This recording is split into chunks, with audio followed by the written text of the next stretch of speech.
think it's working. I think. If not, it'll just be a weird night. Whatever, man. Sorry to the like one other person watching if you're just like staring at nothing. If you watch the other episodes, that's all I talk about that frequently. Where there's like one person Right. just fucking watching. And I'm like, identify yourself. Tell me who you are. There's a chat. You could totally tell me. Say something. Stop being such a creeper. How's your headphones? They feel great. Loud enough? Yeah. All right.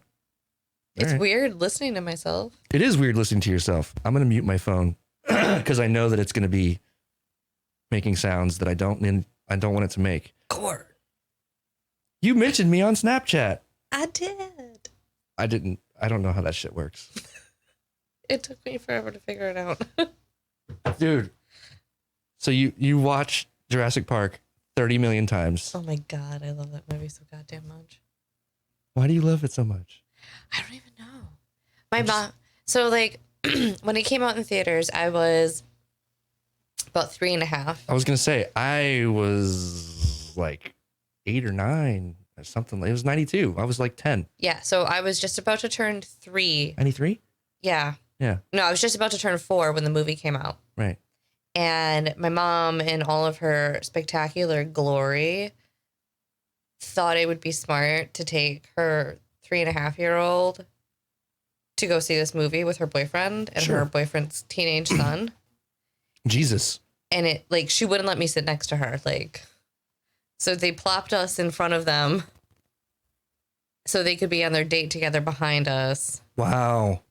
And naturally, the 3.5-year-old got terrified by just everything that was occurring, like body limbs flying and yeah, the fucking guy on the toilet, the lawyer on the toilet, like and the arm that comes down. Yeah, like there's just carnage everywhere. And you know, we've talked about just like how well the graphics hold up to this day. So imagine to like a 3.5-year-old just how real this must look. It's insane how good it looks still. Right. So when I got scared, my mom just gave me her sweater to like throw over my head.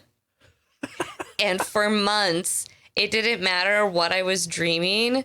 Some like just out of nowhere, this T-Rex would just like come and like interrupt the whole dream. Like I vividly recall one time I was dreaming that I was at the grocery store and then the T-Rex came like bolting like down the aisles and just like started destroying the store. Like my dad was so mad at my mom for months for taking me to go see this fucking movie because I was just scared shitless. And my mom's idea of like solving the problem was deep immersion therapy. So making you watch it over and over and over. So we would just watch every time I would have a weekend with her, we would watch it and it slowly became like my favorite movie of all time.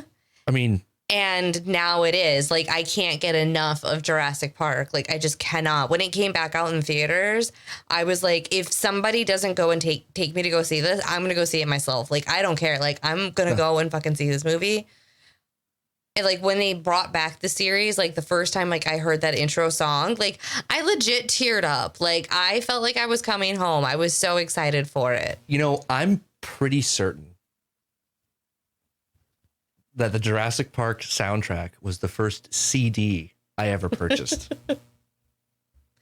That's fair. It's a damn good soundtrack. It really is. And it's funny, as I've gotten older, I realized that most of my favorite movies, John Williams did the soundtrack for. Really? Yeah. Not Ron Howard. Yeah, Ron Howard. Ron Howard, what about him? He does a lot of the soundtracks for a lot of my favorite movies. No, he doesn't. I might have it's something Howard. Because Ron Howard is a director. Okay, but it's something Howard. He did the Lord of the Rings. Oh my God, who did Lord of the Rings? Why am I not knowing this? I don't know. What the fuck did I do with my phone? Lord of the Rings. Who did the Lord of the Rings? I need somebody that has a computer, that like a producer. That's what I need, so who can Google things for me. Right, yeah.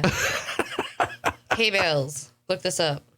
Sorry, that's from, if any of you watch, one other person watches Middle of Somewhere, that's Hay Bales is their producer. And so whenever they need something, That's just his nickname. His actual name is Justin. It's either that or their other producer, Guac Dog. Guac Dog? Yeah, I forget his real name, but his nickname is Guac Dog because in the very it's like the first or second. No, it's the very first episode.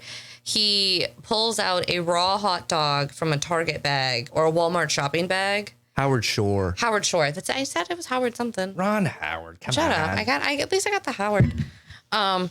Anyway, so a lot of my movies, Howard Shore did the soundtrack for because he did like Pirates of the Caribbean. Did he do Pirates? I thought that was I don't remember who I thought that was.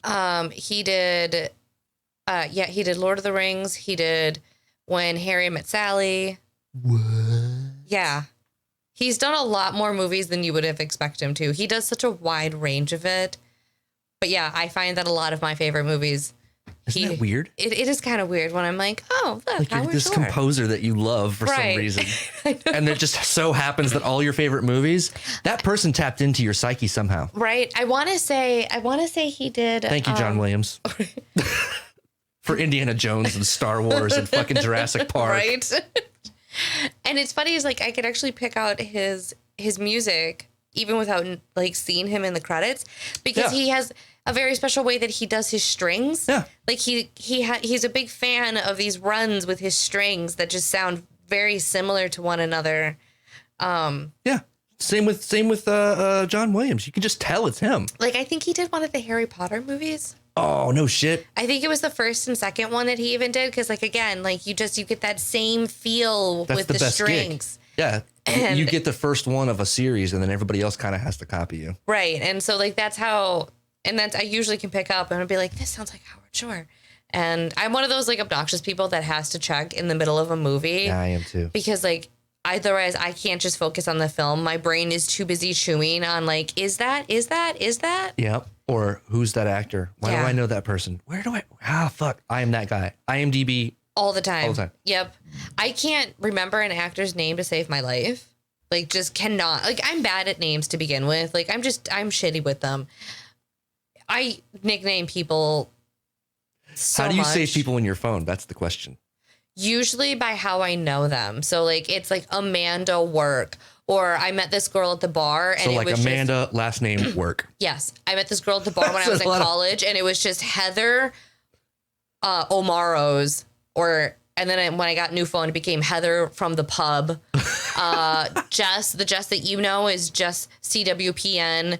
And then it's got her last name when I found out what it was. Like that's how I categorize people in my phone. It's just where I know them from. Dude, I will put your last name in my phone. I will find you on Facebook. If I don't know you and you give me your phone, I will find you and I will get your last name. Or I'll just ask you, hey, what's your last name? I'm one of those people. Okay, I won't ask. I won't go as far as looking. But if I find out in passing, sure, I'll change it. Maybe. Probably not. But like, you're just Pat. You're just Pat. Are you actually? Oh. I think you might be Pat Howard. If I'm trying to get better. I'm trying to become more adult about like categorizing people. I'm actually starting to put pictures of people in my shit now. Oh yeah, I do too. But I'm like, there's this function on my phone that I'm not using. Why not use it? You know? Unfortunately, a lot of you're just Pat Howard. Yeah. Unfortunately, a lot of the pictures that I have of the people in my phone are drunk photos of them. So. Even better. Nobody sees it but you. Exactly. Like it's fantastic. Like when I got a new phone the day Jared came home from a deployment because he was like, my phone broke on deployment. Like, fuck it. We're just getting new phones. And I was like, okay. And I was showing off the camera capabilities on it. And I took this picture of Jared while he was talking and he's just kind of like, and I made that his picture. So every time he calls me, that's what I'm greeted with. And it makes me giggle. Lovely. Yeah. Like my friend, Aaron told me his nickname. Well, you know Aaron. Yeah. Yeah, so he told me that his nickname for a while, one of his jobs, was Boss Man Healy. So his name in my phone is Aaron Boss Man Healy. When I was in high school, I'm going to give him shit for that next time. Be like, what's up, boss man? Talking to you. A friend in high school, one of his nicknames was like impressively long when you would put it in, but it would only show up as Justin. Oh, I thought you were saying his nickname was impressively long. No. I was like, wow, that guy's got a reputation. But it would only show up as Justin the Sexy because it just wouldn't show the rest. So in a lot of people's phones, he was just Justin the Sexy. Oh my God. And like I had left his phone number in my phone for years because it would just make me giggle. Well, every time he probably had changed his number 6 times, and it just stayed Justin the Sexy in my phone because it would make me laugh. Congratulations, Justin. Right. You're still the sexy. I think I finally deleted it like 4 years ago because I was like, I got to make room in my phone. Not really anymore. It's all stored in the cloud. At least mine is. No, not mine. I'm very hesitant about the cloud. Why? I just am. It's so convenient. I know the convenience of it, but I get a new phone. I don't have to do shit. I know. I just turn it on and log into my Google and everything's there. I don't have to do that either. It just auto like. Oh, because you're using Samsung's cloud. Right. But well, no, it actually doesn't use the cloud. Is it on the card or whatever? Yeah. And then like the rest of it like syncs like through like a little USB. cord. Yeah. I kind of like human centipede my phones. And I'm sorry, that was such an awkward like comparison. I like to look at the camera. Because there's one person watching. Right, my bad, one person. It's still one person. I know, I'm surprised that they weren't like, and about. Oh, man, I don't know. You can kind of see it. Okay. Whatever. So. Hi, one person. Welcome back. Hey. I saw you a couple weeks ago. I'm glad you're back. So my friend Evan and I kind of tentatively decided that it's probably me watching the stream, or it's my stream bot. Yeah, but then who's the other person? I have a bot that's supposed to moderate the chat. Gotcha. Well, I will say this. My therapist wants to watch this once it's like... Yeah, but nobody's watching now, which is fine. Right, yeah, which is fine. Like, she was like, I don't know why she didn't want to watch it live, which I'm fine that she didn't want to watch it live, but I'm also a little curious as to like what she's going to think about it at the end of it. We'll see. All right. Let's give her some good shit. Right. What's her name? Don't give me her full name. Just like... Her first name is Colleen. Colleen? Mm-hmm. Hi, Colleen. We're gonna talk about some crazy shit. Get ready. Probably nothing crazier than I've talked to about her. It's going to be a wonderful session next time you go. Oh, I know. It's going to be great. Every session with her is great, though. I fucking love therapy. Oh, I love it. I love it so goddamn much. I can't even, Dude, I don't even know how I lived my life without therapy before. I mean, if I could afford it, not just money-wise, because I mean, money-wise, it's pretty affordable, especially if you find somebody in your network. But like, if I had the time for it, I'd probably do it all the time. You could probably talk to them about doing telesessions because, like, during the I know it's back. I'm getting that buzz. Yeah. Audio engineering number 101. Keep microphone cables away from power cables. That's why it's so dark in here. My one viewer. And any future viewers that we have. Right, because I'm trying to figure out the lighting situation. And then I had the audacity to wear glasses. Fucking glasses, man. Because I wanted to be able to see Pat and not look like my mother. Yeah. Don't look like your mom. Bad move. What are we talking about? Therapy. Dude, I don't so the kids do therapy over Zoom. Right. And that's fine. I don't know. I like it in person. I like sitting with a person. Don't get me wrong, but like also it is just great to have it that session. Whether it's in person or over a camera. Oh yeah, I did it over the phone once. See, I don't know if I would like that, but like with Colleen, at least, if I have to do a telesession, like we video chat. That's probably better, and that's kind of nice. I like that. I don't know, but for me, it's part of it is like, and maybe it's just because of the way my life used to be. Mm-hmm. See, this is going to be a nice segue into the main theme. Look at me getting good at this hosting shit. Look at me. Proud. I'm so proud. It used to be the last time I was in therapy, I was about to be divorced. And it was like, at the time I was so fucking busy that it was nice to be able to have an appointment. Just to get out of the house. You know what? Yeah, like exactly. Like I would put my shoes on and I'd put like a nice shirt on and I would get in my truck and I would drive because it was like 20 minutes away because it was in Niantic, I think. Right. And it was like, it was an event. But that's kind of... And I was gone for hours and then I would come back and it was like, okay. But if it was like, if it was right here and I'm talking to a therapist, I'd be like, I'm not really leaving. It's not a thing. I tend to go and sit in the garage. Oh, yeah. And like, it's a safe place. I think it's also like the most soundproof room in the house. you can't really hear conversations that are going on in the garage, so I can like bitch about Jared. And Jared can be in the kitchen.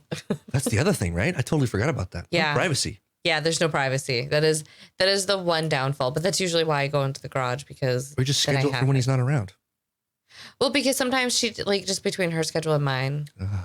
And like there are times where like I'm like, sorry, I didn't have a babysitter, so like I have to do a telesession, and there's a kid right here. Right. She's probably gonna scream. I definitely had to like go and get her because she woke up. Oh yeah. Like towards the end of my session. I was like, okay, well, we're gonna go travel, and Well, she's in that wonderful state right now where it's like she's so young that it's like it's almost like a pet. Is she kind of, I have used the description. She's kind of like a dog. Yeah. To too many people, I think. It's shockingly easy. It is. Don't you think? Like, I know, but like just keep them alive. Right. And like you kind of train them like a dog too. Yeah. Like if you want them to like have a behavior, you just keep it repetitive and you positively reinforce it, and then they just start doing it. Yeah. And it's kind of nice. Yeah.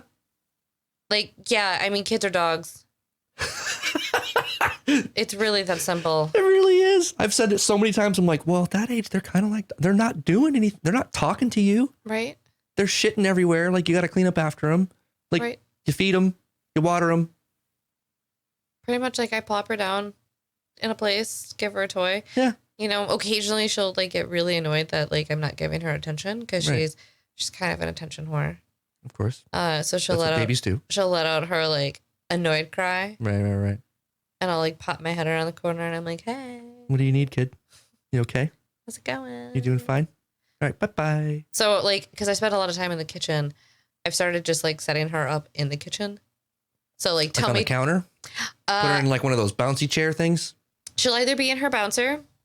Yeah, that little thing on the floor. Yeah. Or she'll be in her chair on a counter. Is that one of those like teach you how to sit up chairs? Yeah. Those are the shit. Yes.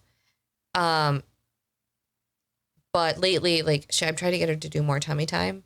Okay. And just leave her in the living room. That's where I used to leave. I do, but then like she would get really annoyed that she couldn't see me or that like I wasn't giving her enough attention. So now I set her up in front of like the pantry. Yeah. Because I don't really walk over in that direction. Right. I'll set her up on a mat over there. Do you have a pack and play? I do. It's in our bedroom, and it's so like annoying to move. Yeah. Like I'm trying to remember what it was like to have a baby. I mean, that's fine. Like it has like a. But I feel like we did that a lot. Like if we didn't want them to go anywhere. Right, and like we plan on using. Put them in a pack and play, and they can't go anywhere. Right, that's kind of what we plan on utilizing when she gets to like the actual movable stage. It's like a cage. I was using the portable bassinet because it sits on top of the pack and play, so it's kind of big. Oh, okay. But that was such a fucking pain in the ass to like have to unhook and like carry around the house. God, babies. Yeah, and like she rolls not like regularly, but enough that like I can't trust her just on the counter. That's what a pack and play is good for. Right, like before she was rolling, I used to just like toss her onto the counter like on her tummy, and I knew she was fine. Dude, like, last time I was there, you guys did that. You like set her on the table, and I was just like I put my hand on her back, and then Anita came over and put her hand on her back, and I was like, she's not rolling it, is she? I think she's fine. She hadn't rolled from her tummy to her back yet at that point, so that was a couple weeks ago, wasn't it? Right. Yeah, like 2 weeks ago. Something like that. It was for Jared's birthday. Yeah. Yeah, so she hadn't rolled from tummy to back yet, so we weren't concerned. Yeah. And that's why we were like, we'll leave her here for like a minute, like she'll live. She's fine. Or if we're right here, she's fine. You know, she like was if just we're doing looking dishes. at everybody like, what's going on? Exactly. Yeah. And so we're fine with that. Like, or she'll go on the counter. Like, we're fine with that. Plus me and Anita were right fucking there. Exactly. Like, but now for all you fucking crazy people out there trying to say that we're shitty people. Right. I'm kind of an old school parent, FYI. Especially you, one viewer. I'm going to keep calling you one viewer until you identify yourself. Right. It's fine. Maybe they like the name. Maybe. But no, she rolled over from her stomach to her back now. So she's been regulated to the floor. She's now. On the move. Yeah, she's going to be on the move. She started, and I was like, oh, and she just kind of kept going, and then she just went, boop. And I was like, yep, well, your counter days are over. So you head to the garage. So, yeah. And you do therapy there. I do therapy there. That's beautiful. It is beautiful. I purposely walk away when the kids are doing their therapy sessions. Well, like, good. If they're here, like if they're on my computer using this stuff, or if they're using the laptop, whatever room, I'll set them up downstairs, like in the TV room, or I'll put them in one of their bedrooms, and I close the door, I walk away. I don't want to know anything about it. Well, good, and that's good because like they need to know that they have that security and that safe space. Like when I worked at the office, and like I'm not going to give too much information away because I don't want to get the therapist in trouble because she's a great individual, but she's like really fucking old and does not think to use a noise machine. The little noise machines, yeah. So she never had a noise machine, and the walls of our office were like paper fucking thin. So like you could hear like the things that I've heard, and normally it didn't really matter because like the only person who was hearing it was me. Like I mean, for sure HIPAA violation, but also like it's just me. I'm not going to talk about what I'm hearing. Right. But then this teenage girl came in with her mom, and mom sat down in the waiting room. And I was like, nope. So I went and I grabbed a white noise machine and I set it up and I let it go. Oh my God. During that time frame, because I was like, this girl. And like, so any time that the mom would stay, I would always set up the white noise machine. Wouldn't the office just to have a bunch of them? Or is that not their responsibility? We do. Like when Farrah rented space there. Yeah. She had one in her room. So I would just move it from around the door and I would turn it on and it would just sit in the doorway and it would block all of that noise. Because she was in that kitty corner room. Those things are the shit. And actually, they put me to sleep. They do for a lot of people. That's why they have like white noise apps and stuff like that. Yeah. Because my grandma had that exact machine. And every time we'd go to her house, they would put it, because she didn't, for some reason, I don't think they ever had fans. Like I sleep with a fan on like the whole night. And it's probably because of that. I don't know. But so she had those noisemakers. They were exact same gray, not gray, but that taupe, like off-white color. Off-white, boring color. And you could twist them and they could change the sound a little bit. That's what she had. And so every time I go to a therapist's office and I hear those things, I'm like, it's time for sleep. Somebody have a blanket. I slept in a very quiet location. Like I slept a mile away from train tracks. So you'd hear the train and you would hear the furnace kick on, but that was the only noise that I ever heard growing up. I lived in a semi-rural town. Yeah. Like you could kind of hear the hum from the highway because again, the highway was about a mile and a half off. Yeah. But like you got so used to the train that you just blocked it out. So unless the conductor had a very long call, then you would wake up. Jesus. So if it was out of the ordinary, you'd be like, wait a minute. Right. Like, because I don't know if you know that every train conductor has their own call. I did not know that. Yeah. So it's that sound, that horn honking, the combination and the length and all of that is unique to the conductor. What? I'm not kidding you. The woman who used to do my hair when I lived back home, like when I was young, her husband was a conductor, and she told me that one time. What? Isn't that insane? That's cool. It's like a call sign. Right, exactly. So occasionally you would get these conductors who would have just like this outrageous fucking horn. And that would wake you up because you'd be like, motherfucker. New guy coming through. Like it's fucking 2 a.m. and you decided to like pick a minute-long call. Like, you know, it's 2 a.m. There's a reason they do it though, right? They don't just do it because they're doing it. Well, it's to alert that they're coming. Right. And like they have to do it within so many miles of like an intersection and when they're coming upon a city and all of that. Like, so that's why they do it. But like, yeah, they each have their own sounds. That's so funny. I never thought about that. I always thought it was just like a standard. Everybody did the same thing. Yeah, no. Mm-mm. That's crazy. Or it was just like, fly by the seat of your pants. Right, Gotta make some noise. I'm coming into a city. Yep, today I'm gonna hold it long. Yeah, no, they got their stuff. What? It's kind of weird, isn't it? That is weird. I'm gonna be thinking about that. Now I'm gonna go down a deep dark hole and I'm gonna Google that shit and learn all kinds of things. And then I'm gonna find some sort of crazy thing on Netflix to watch about train conductors. Yeah. And then before you know it, I'll be one of those crazy people with a fucking whole city in my basement with trains. I say crazy, but it's actually kind of dope. I'm not gonna lie. It's still kind of weird. I think I might hold an intervention on you if that's really. Yeah. You remember that time though that we spent so much time painting those little figures? That's what they do. It's true. They paint trees and benches and schools, and they make a whole city. Oh, see, I thought they just bought the shit like that. They probably, that's probably part of it. Kind of like the Christmas, like, but if you wanted something custom. I guess. I don't know. I never got into that sort of stuff. I never understood it. The trains? Yeah. No, me neither. I never understood the trains. I never understood, like, the Christmas village get up. Oh, yeah, with the lights. Yeah. I had a girl I knew in high school. I was friends with her for a hot second. So above her front entryway was this, like, massive, just like this massive half window with, like, this big open space. Okay. And so every year they would fill it with shit? And every Christmas, her mom would set up this, like, extravagant, like, holy shit, Christmas village. So she'd go to, like, Hallmark and get the legit stuff. Yeah, like, they were definitely considered one of the richer families because, like, her dad, like, he used to work for NASA. Wow. And then he designed boat engines and, like, other engines for Marine. Wow. So he's like a legit engineer. Right. So, like, he made legit money. Yeah. Like, she became popular because, like, her dad had a Beamer.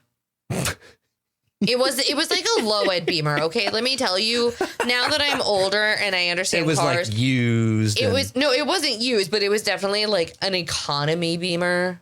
Like the entry-level 3 Series. Right. Yeah. Like, it was just like your basic sedan. Dude, I had one of those. Name. Like, it wasn't that impressive, to be honest with you, but, like, in our small town of a graduating class of, like, 80 some odd students. Yeah. The fact that he could own a Beamer was impressive enough. I mean, those entry level ones, they were like 40 grand. Again. Which is, I guess, back then it was expensive. Now it's starting to be more normal for a new car to be 40. Right. But also where I grew up. Remember, I grew up in a semi-rural farming community. Oh, that's right. In, like, semi-central Wisconsin. That's right. Everybody had trucks. Hey, trucks are expensive. You know what's weird? No, I feel don't. like I see more trucks here in Connecticut than I did back home. Really? Yeah. What are people driving back home? Sedans. Really? Yeah. Why? I don't know. It's a farm. You gotta have a truck. Yeah, but you don't take the truck out, I guess. Doesn't it come with the farm? Like, you buy the farm, you get a truck. Right, but I think they, like, use it for just, like, farming shit. I don't know. I just feel like I see a lot more trucks on the road here for people who don't need a truck than I see back home. Guilty. I just assumed it was just the area. No, I have a truck because I like driving a truck. And that's fair. Some people do. You know, I like driving a manual car. Oh, which is why when I was able to get the Jeep in manual, I'm getting too close again. I'm going to pull it towards me, see if that does anything. There you go. Power cables and mic cables, folks. They don't mix. It's been a learning day. I forgot. All right. No, that's why the Jeep's in manual, because, like, we knew it wasn't going to be fuel efficient, but we didn't give a shit because I just fucking love driving it. What do you mean? It's definitely more fuel efficient. It's not. It's not? No, not it. It's not more fuel efficient than the Mazda. Well, a modern car, I would suppose, is probably not more fuel efficient. Right. Yeah. Comparatively with those new transmissions in them. Well, the Mazda, because it's got the turbo. Oh, yeah. Turbo will fuck you. It needs the fucking premium. Yeah. Dude, the only reason why none of my cars have been manuals is because my ex wouldn't let me get a manual. Actually, I did get one. I take that back. I got a Volkswagen GTI like a year or so before I moved to Connecticut. And then I got to Connecticut and it's much more hilly here. Yes. And I was terrified that I was not going to be able to make it up a hill. Oh, especially going to work because I worked over back by Dental. Oh yeah. So you would go down. You got that big. You would go hill. down towards Lower Base, and then you would hang a right. Yep. Kind of where the golf course is, and you head up that hill. Yeah, that hill's big. And I was terrified that I wasn't going to make it up in that little GTI. Why didn't you go the other direction? It was just as bad, I thought. Eventually, you have to come up that hill. The hill. It's not as bad. It's a little bit. It's less steeper on the other side. Why didn't I go the other way? Oh, the reason why I didn't go the other way is because of sub school. Oh. I guess, I don't go to the because there's there's kids fucking constantly. I guess at the time in the morning, it would be a lot busy. When I go, it tends to not be that busy. So I always take the back road. I would leave that way usually, though. No, I don't know. Anyway, so I bought a truck. And it worked out because I move shit all the time. I'm that guy now. Everybody, they know, hey, can you help me move? Yeah. I have a truck. Aaron's been that guy of like, hey, we got something big to move. Actually, though, we haven't really had to use him. But there have been a couple of times where like, we might need to use your truck. Yep. That's why I have it. Yeah. That and like constantly doing things for the house. So buying lumber and shit. I just put it back there and it fits. Jared's next car is going to be a truck. Is it? Yeah, he wants it to be a truck. Get rid of the Mazda? Yes, once the Mazda goes, he wants to get a truck. Assuming that we're moving to South Carolina. Assuming that we have to move to South Carolina for his next shore rotation. We're going to need a U-Haul. Like between the 3 cats and Bug. Yeah. Like we're going to need a U-Haul. And so he wants to have a truck that we can fill the bed with because he wants to get a cover for it. Yep. It could haul a U-Haul. Yep. And like I'm going to have Bug and house plants. Yeah. He'll have cats and the U-Haul of like shit that we need to survive until our shit gets delivered. Whoa. And then we're just going to drive separately to South Carolina. Yeah, that's a good plan. It doesn't sound great, but it's the best plan I can think of. It's the best, but yeah. And then we're in his bike. We're just going to have to ship it. Oh yeah, the bike. Yeah. That bike. That fucking look. We're working on it. When I'm gonna talk to Jared about it. When you bought the camera, I was like, this motherfucker. No, that's fine. There's okay. Okay. I was like, he better not back out of this fucking bike because I'm like, I'm gonna kill him. No. We're good. In fact, this weekend I got to talk to Jared. I got to figure out the money situation. Because I'm thinking about going this weekend and looking at like helmets and gloves and things. Mm-hmm. So. Yeah, his bike. He's got to do some work on his bike.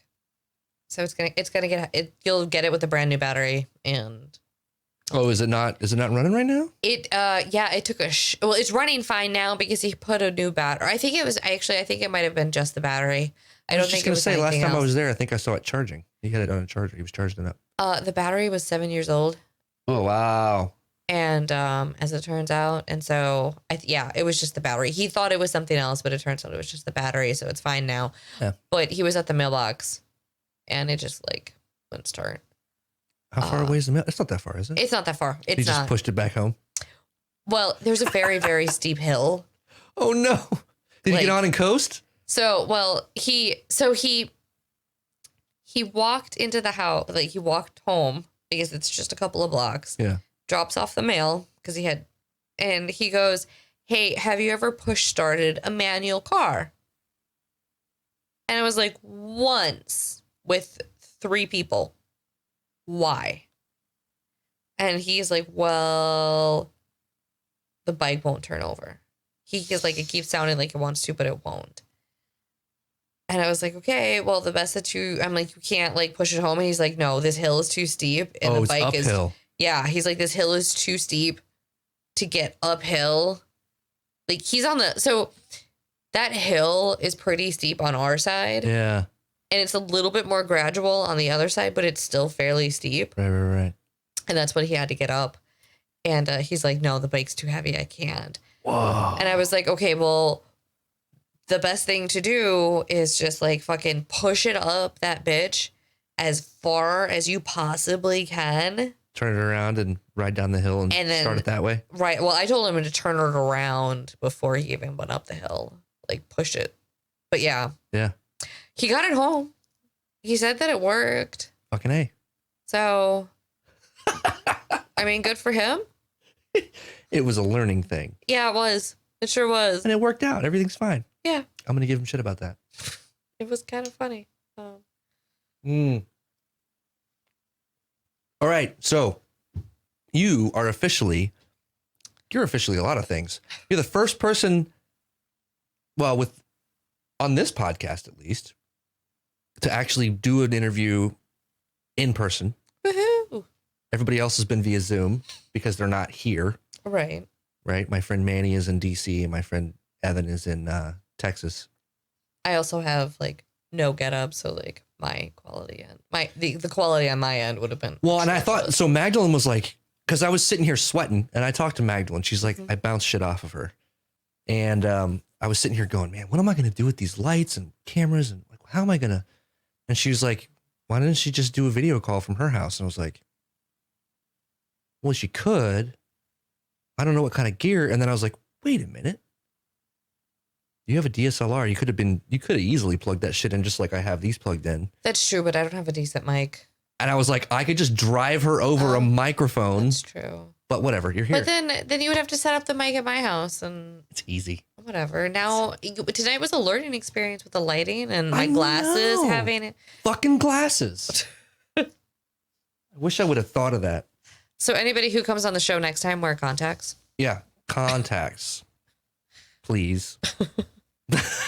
No, I'm hoping if I have somebody else actually in this room, I'll have it figured out a little better.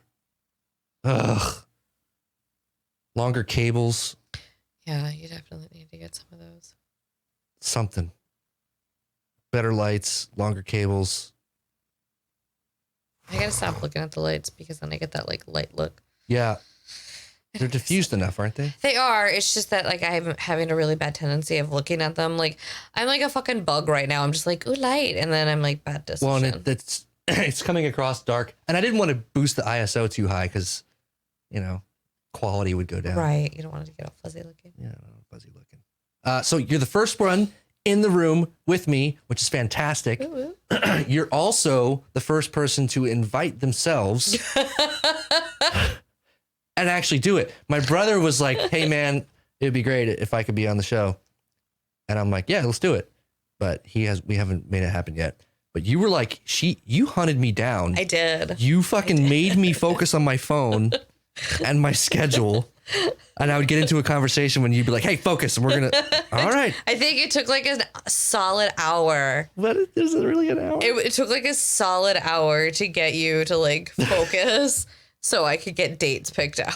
We got it done. We did. And it's fucking fantastic. Yeah, I'm glad we did it. Yeah. I've been like psyched about this just like all week. Like I have been so looking forward to tonight. It's so fun, isn't it? It is. It's just fucking hanging out. There's a microphone in your face. It's a little weird, but. Plus, Jared has to do bath time completely solo. He's never had, like, he's done it solo, but I've always been in the house such that if he were to need me, You're a little worried? There. No. All right.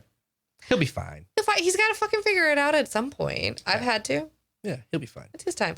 So I don't know, a part of me, there's like a small level of gratification being like, haha, motherfucker, you have to do this thing that I do a lot by myself. And now you understand. Okay, so perfect segue. I know. What's it like? You went from pretty much doing whatever the fuck you wanted.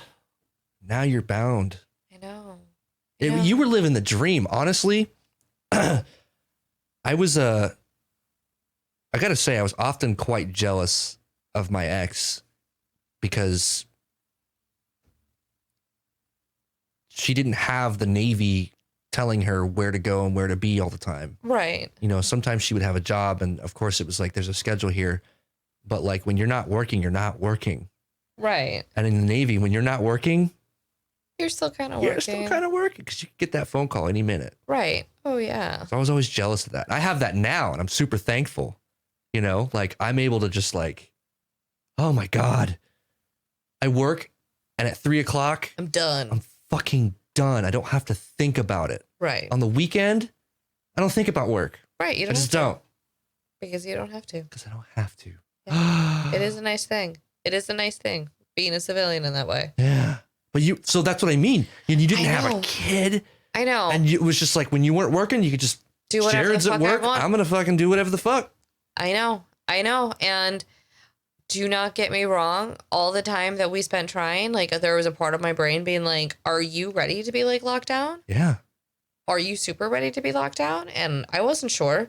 And like, so right before we found out I was pregnant, the world shut down. Like, oh right, yeah, the lockdown had just happened like a week or two before that. I remember, yeah. Yeah, and we were like, yep, we're just gonna stop like trying until the world settles down a little bit more. Yeah. You know, with the election rolling in, we were like, everything's going crazy. So that was a crazy year. 2020 was a fucking nuts of a year. Wow. Right. And so like, we were like, if we're not pregnant this month, we're just going to stop trying until things settle down and we feel more comfortable in trying. Right. And I was really high that night, like just like baked out of my fucking mind. And my brain was like, let's go take a test. Because like I had been feeling all these like symptoms, like these little things. Yeah, that something wasn't quite right. Right, like, you know, I was like, I would get dizzy. Everybody has different symptoms too. Right, like I would get a little dizzy, and I was like really aware of things. Yeah. And like really in tune. Right, like there were just on the mic, really in tune. I like that. That's very ASMR-y. Very Margaret. Oh no. Margaret, what happened? Oh, we named her Margaret. It's a female. Is Margaret a female? I don't want to be gender. Margaret can just be Margaret. I don't know what I'm doing. Turn that way. Up. Yeah, because it's got a lock. Yep. Turn the actual. It's very stiff. No. Oh yeah, you could do that. Oh, okay. I was gonna say on the microphone end. The connection to the stand, it twists on. I'm so sorry for the bad noise, people. This is what happens when you stick a very... Is that okay? No, it has to face you. Oh, I don't know what There you go. Okay. You got to talk into the top of it. I know. Oh, there we go. Yeah, that's what I'm talking about. Turning it like that. It's got to lock in. Just like a camera tripod. Well, fuck it. It's fine. It's good. Okay. No touchy. I'm leaving. Sorry, Margaret. Margaret, I don't know what happened. See, if this was a legit podcast, I would have like a desk and we'd have the boom arms. Right. Which I have, but normally I'm by myself. So. Well. I have to figure this out. I'll just build a shed in the backyard and we'll do it there. Exactly. It's going to be dope. It's going to be a great shed. The fuck are we talking about? We were talking about... The night? I found out I was pregnant. Yes. Yeah, so I'm super baked. Having these symptoms, thinking they're psychosomatic.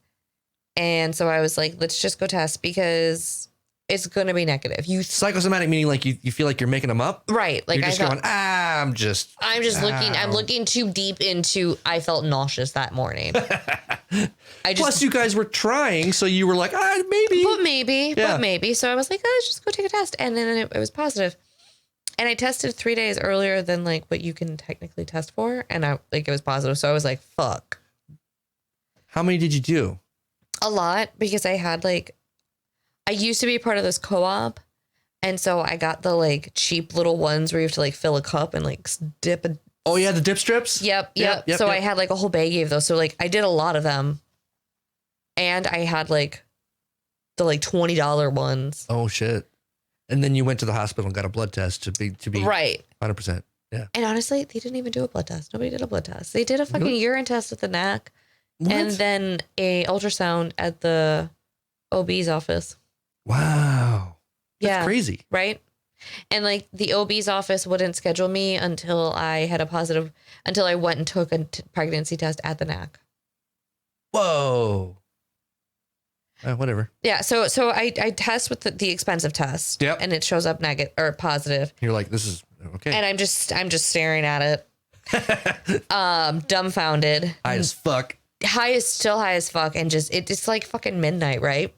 So I text my buddy Ray. What was Jared doing? Jared was playing video games. Was he really? He legit was just playing video games. And I was in the other room smoking pot, listening to music. Wait, I wasn't playing with him, was I? No, God, no. This was... Maybe you were. I don't know. Whatever. I don't play a whole lot of video games, so it's not. Margaret, I feel like you're just too close. Okay. It's a good name. I know, right? Yeah. I just watched The Crown, so like my brain's all like Margaret Thatcher. Ooh, I need to catch up on that. I started it like a year ago, and I just haven't. It's played by Gillian Anderson. Oh my God, where's she been? Ugh, she did Sex Education. If you haven't watched that yet. Oh my God. That was Gillian Anderson? Yeah. How did I not put that together? I don't know, but I mean, she was hot in like the X-Files. Yeah. And she's like fucking smoking. Whoa. Yeah. I did watch Sex Education. It was really good. It was. I love that show. Are they doing any more? They are. They are. Oh, good. Yeah. Anyways. Sidetrack. This is what happens when I'm at a fire pit at her house, by the way. He's generally a little bit more drunk. I'm a little bit more high. Yeah. We're chain smoking. Well, I'm chain smoking and like, it's great. It's a good time. It's a good time. But no, so I had decided, like, I quickly looked up, like, what am I due? And I was like, okay. Wait, did you have any idea how long, like how far along you were? Like I'd been tracking. And so like when I put it into my tracker that, hey, I'm pregnant, it's like, okay, your X days pregnant, like your X weeks pregnant. Here's your projected due date. Wait. I know nothing about. So when my kids were born and conceived, smartphones were just becoming a thing. Right. Was this like you were putting in the app, like, we fucking did it this night? Yep. I was telling it. We did it that night. Yep. Wow. So you have a record. Yeah. That's pretty sweet, actually. It's kind of weird. It's weird, but it's kind of cool. You can go back and go be like, dude, we did it like 8 times. And you can say unprotected, protected. You can even pick whether or not you've had an orgasm, and it'll give you the percentage of how many times you'll have an orgasm. Yeah. It's like X percentage. Can you put in whether or not you like lay down on your back and put your feet up? No, you can't do that. Okay. But like you can leave a note saying you did that shit works. But they say that you actually don't need to do that. Oh, well. It doesn't matter. But anyways. It's probably a placebo effect. Probably. But yeah, so, and like I had made some like weird herbal tea that had a bunch of stuff to like help with fertility. Oh, so you could put that in the app too? Well, no, but I was drinking that. So like I was drinking this herbal tea that month. Oh, so you think that might have had something to do with it? I feel like it did because we'd been trying for almost a year. And then like the 1 month I make this herbal tea and drink the shit out of it is the month that I got pregnant, right? Was it almost a year? Yeah, it was almost a year. Wow, you guys kept that on the DL. We did. We did stop for a little bit because I was like, look, I'm not pregnant yet. And I don't want to be pregnant for my 30th because since I'm not pregnant yet, I want to be able to get super blitzed. Right. And then there was a, right. And then I think there was talk about Jared's orders or something, right? Like that was. Right. And then he was like, we didn't know if he was having to move. Like there was just weird shit. So like, so we weren't, so we had been trying, did the tea, found out I was pregnant. I found out that I was due in November. Right. And I was like, I had picked up these stupid onesies years ago. Like I picked up one that said Ahoy Ladies at Kohl's back in 2012 because I thought it was cute. 2012. Yeah, I thought it was cute. And then I had picked up a blue dress with white anchors and a yellow cardigan for my brother's little girl because that's the size. And I bought it in the size that he told me. Yeah. But he was wrong. And so you just have it. Right. And I could have returned it and I told Jared that I did, but I never did because I thought it was cute. And so like my whole plan had been to use them if we'd ever decided to have children, I was going to use them to like. Sure. And so my whole plan was to like set them up in like a baking tray in the oven. Yeah. And then tell him that I had made his favorite, like I had made him a dessert. It's sitting in the oven. And when he opened it up, he would have seen the onesies and a little sign that said, we did it, a bun's in the oven. Oh. And instead you walked out and was like, hey. Well, no. So I texted my buddy Ray and I was like, holy fucking shit, I'm pregnant. Wait. So Ray knew before Jared? Yes, Ray knew before Jared. Does Jared know this or is he finding out right now? No, he did. Is he the one viewer? I have no idea. Jared, if that's you. He's in bed, like Bug's in bed, so he could be.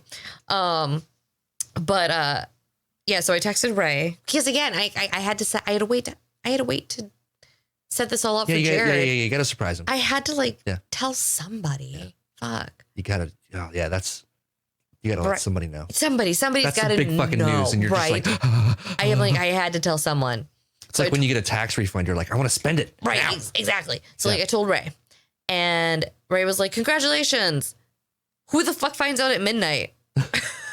Lots of people, I would think. I'm like, does it matter that I'm high? And he's like, that answers a lot of questions. Okay.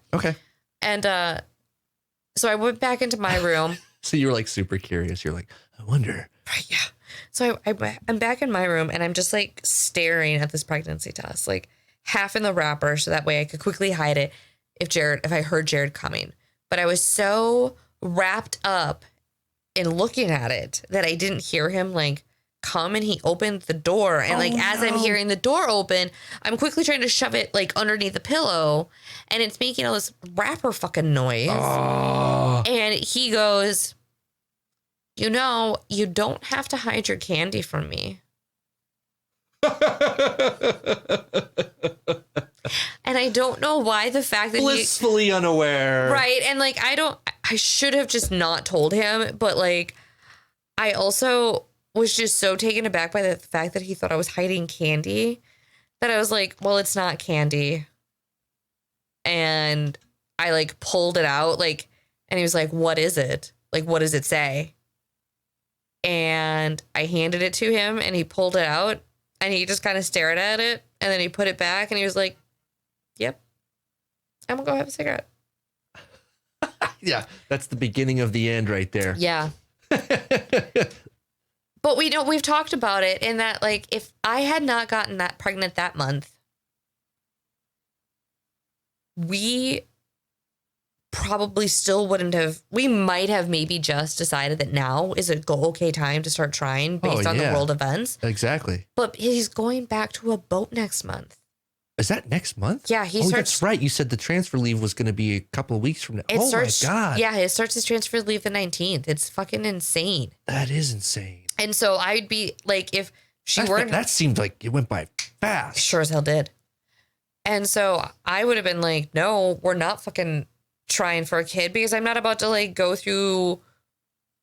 Like, I'm not going to do it. Like, I'm just not going to have a newborn while you're on boat life. Well, you've got me. And I know, I mean, we talked that you were going to be my next appointment husband like fucking years ago.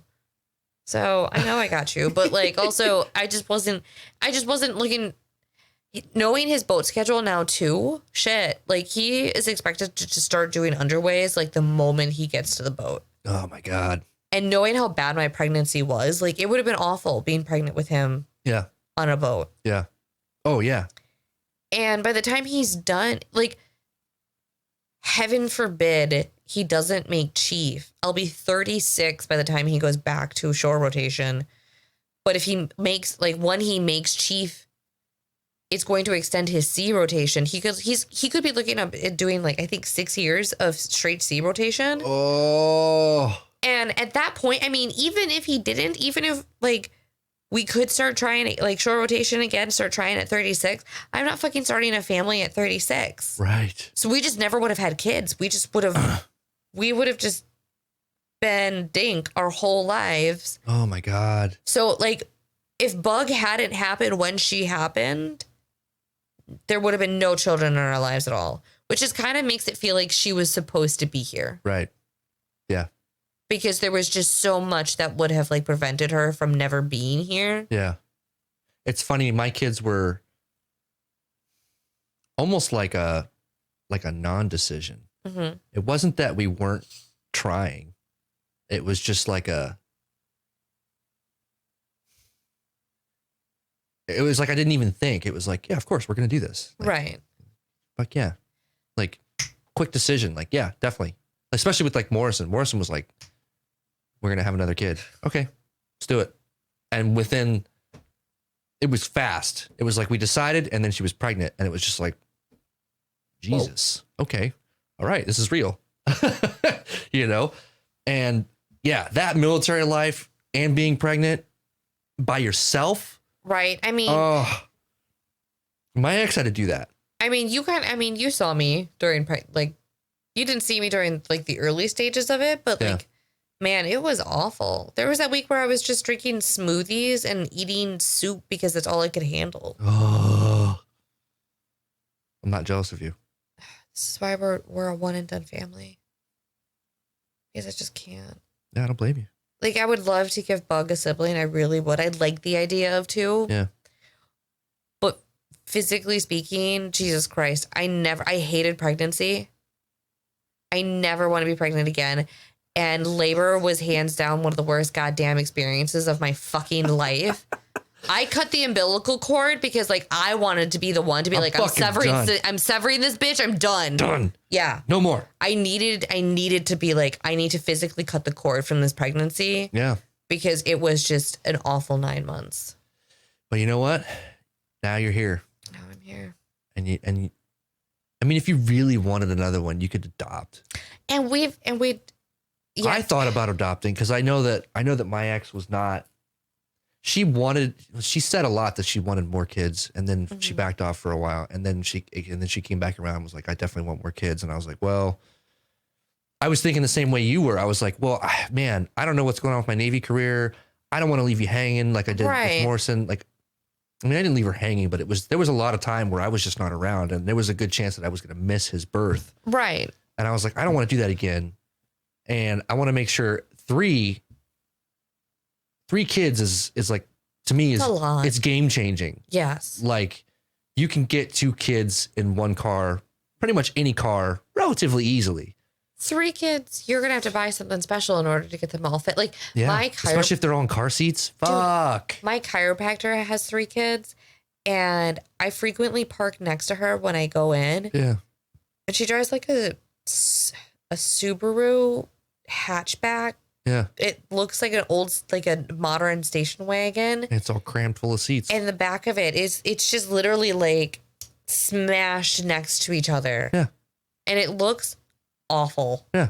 Like, so yeah, I would have to get a new car. And then I'm thinking about the house that I just bought, and I'm like, we don't really have room. Those two would have had to have like bunked it until I could get a room downstairs completed, or like it would just be. But where would you guys have slept? Because like, there's no room downstairs to make 2 rooms. Well, I mean, there's the room that I sleep in, and then there's the TV room. But that room's so fucking small. It is. It's pretty small. Comparatively, like that, whoever got stuck with that room would have been resenting. Well, and there's no door. Right. It's like I would have had to build a door. Like it just was like, okay, if we're gonna have another one, we really need to plan it out a little more than we did the last 2 times. Right. And but that's what I was saying earlier. Like the Magdalene and Morris, they were. I'm not saying unplanned because we decided, but it was such a quick decision. But it was like they were supposed to be here. It was like it all happened so fast. It was like such a non-decision that the universe was like, dude, just do it. You're fine. I went through a huge baby craze at the end of my college years. Interesting. Oh, that's why you were buying those onesies. Right. Well, that was, just after we got married. Because like I wanted a big family. I grew up as the only kid. I didn't know my cousins. Oh, that makes sense. You know, because they were all on my mom's side, and I was so just disengaged from them. And so like I wanted a big family, and I wanted to be a young parent because my parents were young. And so I'm like, dude, I'm pushing 40. Like, I don't know if I want to have another one right now. Like, right. And that's why I was like, if I have to wait till 36 to try, and I'm not fucking having kids. I don't want to be 60 years old going to a high school graduation. Right. Like for my kid. I wanted to be like a grandkid maybe. Right. Like I'm already thinking like, damn, I'm going to be 40 when she's 10. Like I'm in the early stages of RA. Like what the fuck? Like, I don't know. I sometimes feel like having her was like a guilty decision because I'm like, maybe I'm too old to be a parent. No, you're definitely not too old to be a parent. I think, well, no.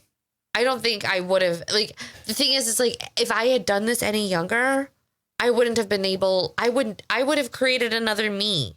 Right. That's the thing is like, so Jared and I actually got pregnant about 5 years ago. Really? Yep. And he was underway for 10 days. Oh, so when you found out? Is when I found out. So he had just left. It was like day 2, I think, or maybe it was the day of. I can't remember. You're like sitting down at the computer trying to write an email. Like, what do I fucking say? Well, yeah. So and like I had gone and like gotten with friends, and I was complaining about being tired and like not feeling the greatest. And I went and like my period was supposed to start that day, and I just took a test just for shits and giggles of it. Yeah. And it fucking came back positive. And I mean, you know that scene? I mean, of course, you know that scene in goddamn knocked up where they're just buying literally one of every. I went to the store and bought like one of every goddamn, and then I was Junoing it with like water so I could like my gosh, just take all these tests, and they all came back positive. And I was, not only was I undiagnosed of my CPTSD, I was super untreated. I wasn't diagnosed with my PMDD yet, so I wasn't being treated for that. Like I was just I was just a mess. Yeah. I was not ready. Yeah, I was super not ready. And I thought that I worded my email to Jared such that it wouldn't get flagged. But something flagged. I'm not really sure what, but I was like, hey, just so you know, like, took a test and I'm pregnant and definitely not in a place to do this. I know that, like, you've always left this decision up to me, so I'm just going to go ahead and take care of it.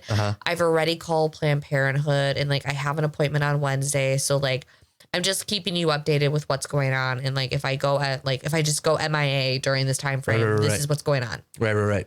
I planned on working that day, like, because I was doing the pill form. Right. And so I was like, okay, I'll just work. It'll be fine. Right. But like my coworker, like she kind of picked up on what was going on. She's you got in there pretty early too, so it's not like I was 5 weeks. Yeah. When I had the actual abortion. So like, I mean, at that point, it's just a clump of cells. It's just a fucking clump of cells. There was no heartbeat. There was no placenta even formed yet. It wasn't even connected to me. It was literally just floating in my uterus. Right. So like I caught it early as shit. Because I tracked my period. That's weird. Right? Sarcasm. For those of you who can't see the video, I forgot this is sometimes audio only. For those of you who cannot see our lovely faces. You can view it. Just go find me on YouTube and watch the video.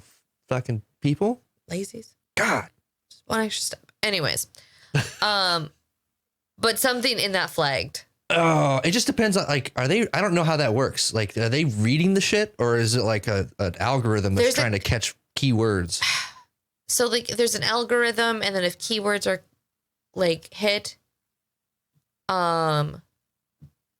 somebody will have to, like, glance to see, like, how these words are being used. Oh, so it, like, something hits, and then somebody actually puts eyes on it. Right. That's and then depending on the context, then they'll alert whoever.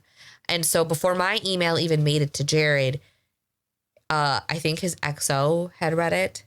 Oh. And called Jared into his office Jared's to be like, what the fuck's going on? Right. You know, and they're like, we got this email from your wife and like, we're sending you home. Holy moly. I was over at my friend's house when I got a phone call from our ombudsman to be like, Jared's coming home tomorrow, because they were BSPing.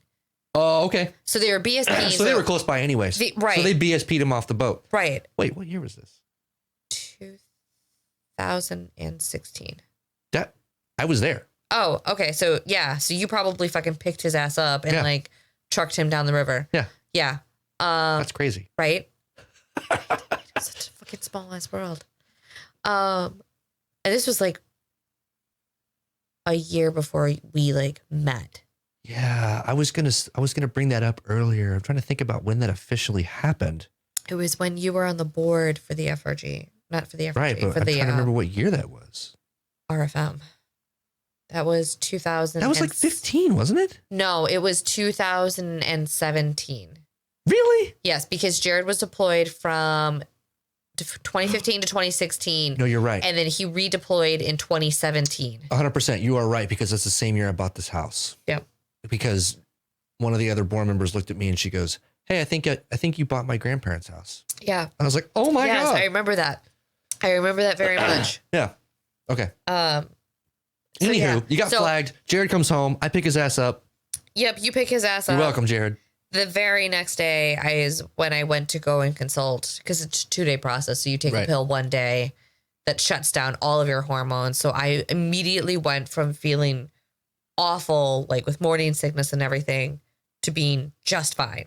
That's interesting. I'd never thought about, and maybe it's just because I'm a dude. Right. But I never thought about, of course, like if you catch it that early, Right. It can be as simple as a pill. Yeah. And then like the next, like they gave that one to me in office. And now I'm thinking like, does it have like a bunch of oregano in it or some shit? Right. Right. Because I've heard that can do it. Oh yeah. Oh yeah. I had a friend who went into premature labor, but she was so obsessed with putting oregano on her food that I was, and I don't know if she knew that oregano was, that could cause that. Yeah. But she's like, I have to put oregano on everything. And I'm like, do you know what this is doing? Yeah. You don't need to do, no. No. And I'm like, and I honestly didn't even think about it until she went into premature labor. And then I was like, oh my God, I wonder if this is because she's just been putting oregano on absolutely fucking everything. That's crazy. Yeah. Anyway, so yeah. This is relatively mild when you think about it. It's just like, okay, well, I got to take this pill. I mean, Is it just one pill? No, it's not. So that just stops. The next day, she's like, eat a big meal. She's like, make sure you have lots of protein and lots of carbs. So you went to like Mickey D's and got you a big fucking burger. Well, at the time when we lived on Bushnell Street, we were just a hop, skip, and a jump from the townhouse. Ooh. So we walked to the townhouse. Yeah. Because it's like a quarter of a mile from where we used to live. That's right. Yeah. And that is really close. I got just the biggest breakfast imaginable. I mean, I got like fucking French toast and sausage and big ass eggs omelet. and like I got just, and Jared made sure that I ate like at least half of it. I was so full. I got to check in on my boy. How is he doing with all this? He's fine. No, I mean in the moment. He was good? He was good. He was totally good. That sounds like him. He'd always been like, if you aren't ready to have kids, then we don't have kids. Yeah, he's that kind of rational guy. Right. He's like, it's not my fucking body who's going through it. It's yours. So like, of course, like you hear that, guys?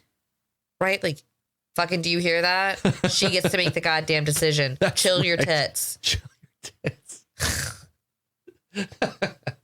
I like calm. Calm your tits. Well, I always say chill. Chill is good too. Anywho. All right. So you're at the townhouse. Yep. You're gorging yourself. What happens? He's making sure that I'm eating, and then I go home and I have to take this other pill. Like a second pill. So we're 2 pills deep. That sits on the inside of your cheek. What? And it just sits there. And you have to try and let it sit there for as long as possible. For some people, you have to sit with it for at least 30 minutes. She's like, you might feel like you want to vomit within the first 10. What? But you have to hold this pill there for at least 30 minutes. Like in between your gums and your cheek? Yes. Back there by your molars? Yes.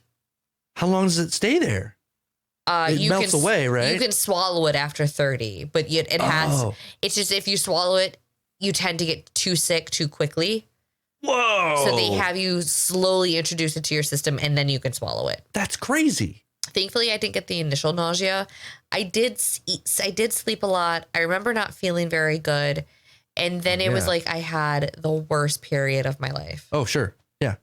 Because your body's reacting to all that stuff you just took and it's like, get it the fuck out. Exactly. We got to purge. And like I remember the exact moment in which that I was like, oh, that's that. Yeah.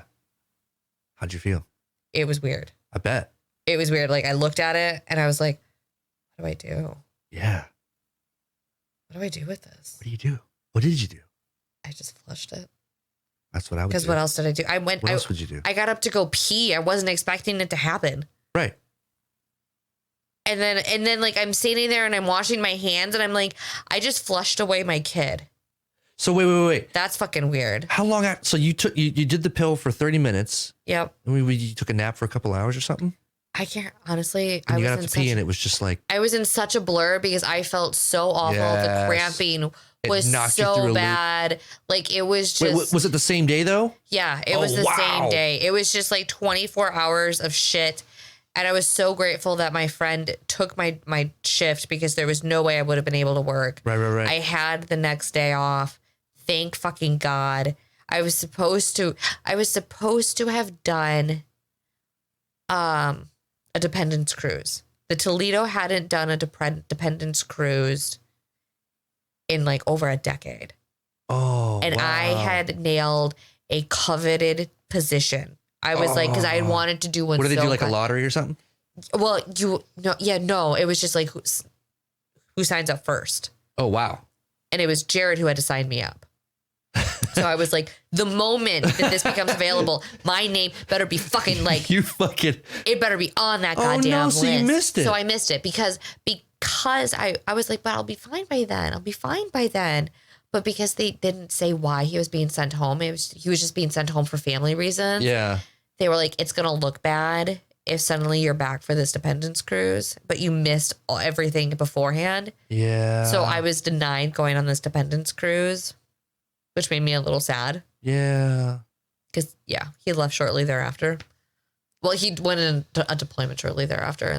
Man, that must have been a mind fuck, though. It really... To happen that quickly, though? Yes. And then it took 2 months before my period came back. Your body had to reset from whatever the fuck. My body had to reset. And it was just, I was all over the place. It was hellacious. Yeah. That's why I hate it when people are like, women choose, like, abortions just because it's such an easy decision. Like, I got into a fight with my best friend. So my best friend was trying to get pregnant with her second kid. Like, and she's kind of religious. She's more religious than I thought she was. Hate it when it sneaks up on you like right. that. You're like, what? And so she's trying for her second kid and she's stressing out about it. Like, she's fucking taking her temperature daily. Wow. She's thinking about she's got a Bunsen burner with beakers and shit. She's going all out bananas. And I'm like, maybe if you stop fucking carrying so goddamn much, you'll get protractor pregnant. Taking measurements. Yeah. It was nuts. She was just, she went loony in my opinion. Really wanted to be pregnant. And so when I really didn't want to get pregnant, she got really mad at me for not wanting to be pregnant. Yeah. She thought that I was taking the cheap way out, that because Jared and I were being careless, that I was just not wanting to take care of my responsibilities. It's the opposite. And I was like, no, you don't understand. I recognize that I have a lot of fucking shit that I need to work on. And I don't want to if I have a kid right now, I'm going to resent the shit out of that kid. And I know what it's like to have a parent that resents the shit out of you. And I don't want to do that. Well, and possibly because you're not in the right frame of mind, put them in through some shit that they don't need to go through. Exactly. I was like, I'm not ready. And she's like, well, why were you having sex unprotected? I'm like, because I'm married and I'm sorry that sometimes we get fucking carried away. Yes, right. I'm sorry that we went on a cruise and we parked by the lake and we got busy in the back seat and nobody had condoms. Fucking A. Sounds like a good time.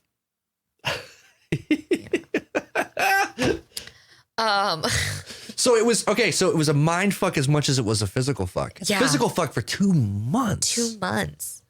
Now I'm really curious. I don't know if women who have DNCs yes. have the same experience, but I'm kicking cameras. You guys seeing that? You really? My legs are long and there's not a lot of room in here. It's fine. We're doing good. Man, so it had to have been. So there's the mind fuck of it all, right? Mm-hmm. But you knew that it was the right decision. Yes. So is that where the mind fuck was? You knew that it was the right decision and yet you felt kind of bad? I felt kind of bad, the moment I made that. Because of the stigma that everybody puts on it? Exactly. Right? Right. It's I felt so calm and relaxed and I was like, I'm going to be okay. Yeah. I'm going to be okay. Once I made that appointment, the same day I found out I was pregnant. So you just knew. I was I knew. Yeah. I immediately knew. I called Brittany and she's like, don't worry, you'll be fine. I felt the same way about Lila. Just take a couple of days. Yeah. And I got off the phone with her and I was like, take a couple of days. Fuck that. Yeah. Fuck that. I felt the same fucking way noise. About the kid that I just named, which means she kept it. Her, him, her, Lila. They? Sure. Yeah. I don't know. I don't know the kid. Anyway. No, I mean, if you know, you know. Yeah. I would think that it's better to do it as soon as you know. As soon as you have that feeling of no, I can't do that. Yeah. So I called and I fucking made that appointment that goddamn day. Hell yeah. I knew I had to get a pregnancy test. She told me to go to the NAC to get a pregnancy test. I remember that much. Did they want a blood test to confirm that kind of thing? They did that at Planned Parenthood. Oh, at Planned Parenthood? They did that at Planned Parenthood. But Brittany told me to not just trust I shouldn't have said her name, but oh well, there it is. Sorry to have called you out like that. My friend told me to go to the NAC to get a pregnancy test because sometimes these things can be wrong. True story. And even the blood test can be wrong. Right. True. They told my ex that we weren't pregnant with a blood test. Wow. And then we went on a date and she was wearing like a, kind of a form-fitting dress, skirt thing. And we were standing in line or something. And I was looking at her and I was like, I don't know. I think and she goes, right? Like, looked in a mirror like, yeah, I don't know. I look pregnant because she's tiny. And so like when she got pregnant, it was like. Well, and it wasn't that her second too. Yeah. And so her body would naturally, you knew what to do. So it shows a lot quicker. Started making room and it was just like, I don't know. You look, you kind of look pregnant. And the blood test was saying no. And we were like, you're fucking pregnant. Like there's no way around it. Finally, we got the confirmed result, but. Right. Yeah. So I went to the NAC and like got a phone call back and they were like, congratulations. And they're like, and I'm like, look, I don't want this. And they're like, oh, well, we don't do abortions here and it's not covered. I'm like, I don't fucking care. I don't want it. So, and they're like, well, I guess then we don't need to talk to you. And I was like, okay, bye. Wow. So I made the appointment. I felt really great. I told my friend, and then that's when it came out that she was like mad at me. Quick side note. So that means TRICARE does not cover it. No, TRICARE does not cover abortion. For those of you people watching or listening, if you're curious, and you don't have to say who you are or message me or email me or anything. Right. But just in case you're curious, I didn't know. Yeah. And I didn't even think to ask that question. Unless there is like a reason that like there's something wrong with the baby or there could be like problems with mom. Oh, is that like a then they'll cover it. Oh, okay. But until you have that, then you got to jump through all the hoops of the referral process. Exactly. But so unless you have that reasoning, okay, they won't cover it. So but that's just why a personal choice. They're like, no. Yeah. Okay. So went to Planned Parenthood for it, and they're like, no problem. But yeah, so like my best friend at the time, and I pinpoint this to the reason why our friendship started to take a downfall. Like she had moved home to Michigan during the deployment, and like we were talking less and less and less. Like I remember calling her a couple of times and her being like, oh, I'm sorry, I'm so busy, I'm at my sister's, like can I call you back later? And she would never call me back. And like at the time I'd be like, you fucking see your sister like every goddamn day, because like I see you taking her like all of the goddamn time.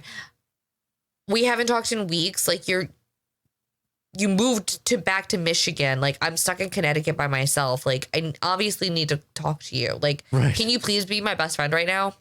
Right. What a weird question. Right. And so like, I told her that I was having this abortion because like I was, again, best friend, please. I need my best friend there. Yeah. And that's when she just decided to lecture me on everything. And she later on drunkenly apologized, not directly to me. But in that, so like she was drunk. Kim, our other friend, was kind of drunk. Right. Maybe not so much. I can't remember if I was high. I think I might have been sober. Right. And so she was saying about how she had been like talking to her mom, and her mom, mother-in-law, and her mother-in-law was like, look, just because we don't believe in abortion doesn't mean that like this, she feels the same way. Right. And at the end of the day, like you don't have to live her life.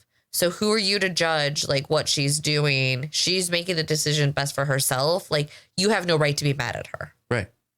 And so she inadvertently apologized to me because she's like, I really need to apologize to this person that I was so mad. Because she was like, but I was so desperate for a baby that I was willing to ask this person to carry their baby to full term and then I would adopt it. To which my brain was like, what the fuck? And honestly, like when she got mad at me, I really wanted to throw at her own religion. Because I wanted to be like, isn't one of your 10 commandments, don't covet thy neighbor? Touche.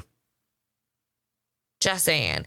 And then after that, like our friendship truly never recovered. Yeah, because that would have been covered in the whole, oh, I'm helping you out. And right. So like we were still friends and we still hung out because we had mutual friends. That's but tarnished though. But the closeness that her and I had. Yeah. And that's when I started becoming close friends with another friend who then. I am one of those people that people love to attach themselves to when their lives are going south. Uh-huh. And then as soon as they get their shit figured out, deuces. I have had it happen to me so many times. Well, I'm still here. You are still here. That is true. That is true. You and Ray have been one of the two most... You, Ray, and Anita have been probably one of the most consistent friends that I've had. That's what I want. I just want consistent friends. Right? That's really all I want. Yeah. You guys are like lifelong friends. For sure. Like if you... Like, I can't imagine a day where we stop talking. I know. Isn't that crazy? Like you talk about moving back to Texas and like my heart starts to panic a little bit because I'm like, no, but we're planning on planting roots here. And what am I going to do if I don't have Pat? I know. Really? You're going to plant roots here? At least until Bug gets done with college. Oh, I don't know. I don't know what's in store for me. Like I would love to go back to Texas, but man, it's all about job stability and life stability and Jared used to never want to work for EB, but now he's kind of coming around to the idea. I think because of you. It's just an easy, Yeah. He's like, I could easily glide right into EB and make good money. He's like, I could work because by the time he gets out of, on the long end, he's looking at maybe doing 25 years, but he's 10 years next month. So at the worst, she'll be 15 when he gets out. Yeah. And that's if he does 25. Otherwise, she's 10. God, I don't know. He's young. He's young. And so he'll be in his 40s. Yeah. By the time he gets out, he could easily go to EB. Oh, and work for another 20 years. Work another 20 years. Get a good pension. And he'll have two pensions by then. Exactly. We've talked about doing is planting roots here, having him work at EB. We'll buy a vacation home in New Mexico, which then when he's ready to retire from EB, we can just retire to. Live at the, yeah. That's that. I mean, we've talked about that. Oh, that sounds awesome. Quite jealous of that plan. Right? I think it's going to be grand if everything works out. My family, on the other hand, still fucking thinks I'm moving back to goddamn Wisconsin. My grandmother the other day was like, Alicia, would you ever think about moving back to Wisconsin? And I was like, no, I refuse to move back to that hellscape. I escaped it for a reason. I lived in Dodge County, and I loved being able to say, I'm getting the hell out of Dodge every time I talked about moving. Because it was just too purpose. Dude. Perfect. All right. What is this? Loose cannon? Loose cannon. It's purple. So. All right. So you went through that, and that was hell. That was a bad idea. I shouldn't have blown that direction. Why? Because all of the smoke just went right over the cameras. Oh, it's kind of a cool movie effect. Yes. We got a personal smoke machine, folks. We got a fog machine. So you went through that shit. Went through that shit. It was brutal. But you know what it did? It sparked me into therapy. It was the catalyst. Oh, interesting. To get me into therapy. Between that. So you weren't in therapy before this? I wasn't in therapy before that. Well, that'll fuck you up. Right. After that, Jared deployed. We were on rocky fucking ground when he deployed. Like we were on because of this, or just because of something? Just unrelated? In general, there okay. was just shit that we needed to work on. Sure. Honestly, we came together really well during the abortion. Like it sounds like it. Yeah. Yeah. So this was other stuff. Then my dad came out to visit. My dad and fucking like Jared and my dad decided to plan this whole goddamn surprise over Christmas to have my dad fly out. Uh-huh. Maybe no, that was the first deployment. This deployment, he just decided to come out for 2 fucking weeks. 2 goddamn weeks is too long with literally, I think, anybody. Like living in your house. He just decided to show up. Well, he had kind of planned it, but I didn't know how to say no. Because he was still not, he hadn't been working on himself yet. Aha. And so we had a blowout. And between choosing to not have a kid and having this blow up with my dad, and my marriage being on the rocks, I was like, maybe I should go see a therapist. And then my therapist ghosted me. Oh my God. She diagnosed me with complex PTSD. We did one session of EMDR therapy. You were hooked. Kind of. But like, and then within a month, she just like wouldn't return my phone calls or my text messages. Interesting. Did you ever figure out what happened? No, I have no fucking clue. She did the same thing though to another person that I know. Really? Yeah. Interesting. So also, this is like a Navy spouse at the time. This is a recurring habit. Yeah. So it seems to be like something that she does with. That's curious. Yeah, because like I had called to make an appointment before and she never called me back. But then I had another friend who had somehow managed to get an appointment with her, but then decided that she didn't want to go through to therapy at the current moment. And so she gave me her appointment. What? Yeah. So she like, I should have from the get-go been like, no, I think I'll pass. Interesting. But again, like I feel like I kind of needed her. So you started a therapy. I started the therapy. And then she ghosted you. And then she ghosted me. And then I spent, I don't know. You had to find somebody else, right? I spent like 4 months not going to therapy. Yeah. You're like, well, maybe I don't need to go, or right. Maybe it's not that bad, or. But then things started to get really bad with Jared and I. Right. He come back from deployment and it was just like, fuck. Oh my God, it was so bad. Yeah. It was so bad. Like my PMDD,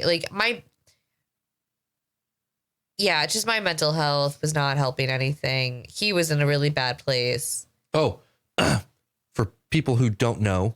Oh yeah. CPTSD, complex post-traumatic stress disorder.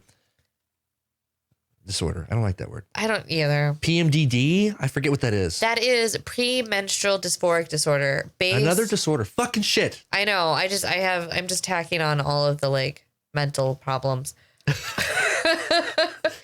Pile them on. I like to describe PMDD as PMS's bigger, meaner sister. Oh, interesting.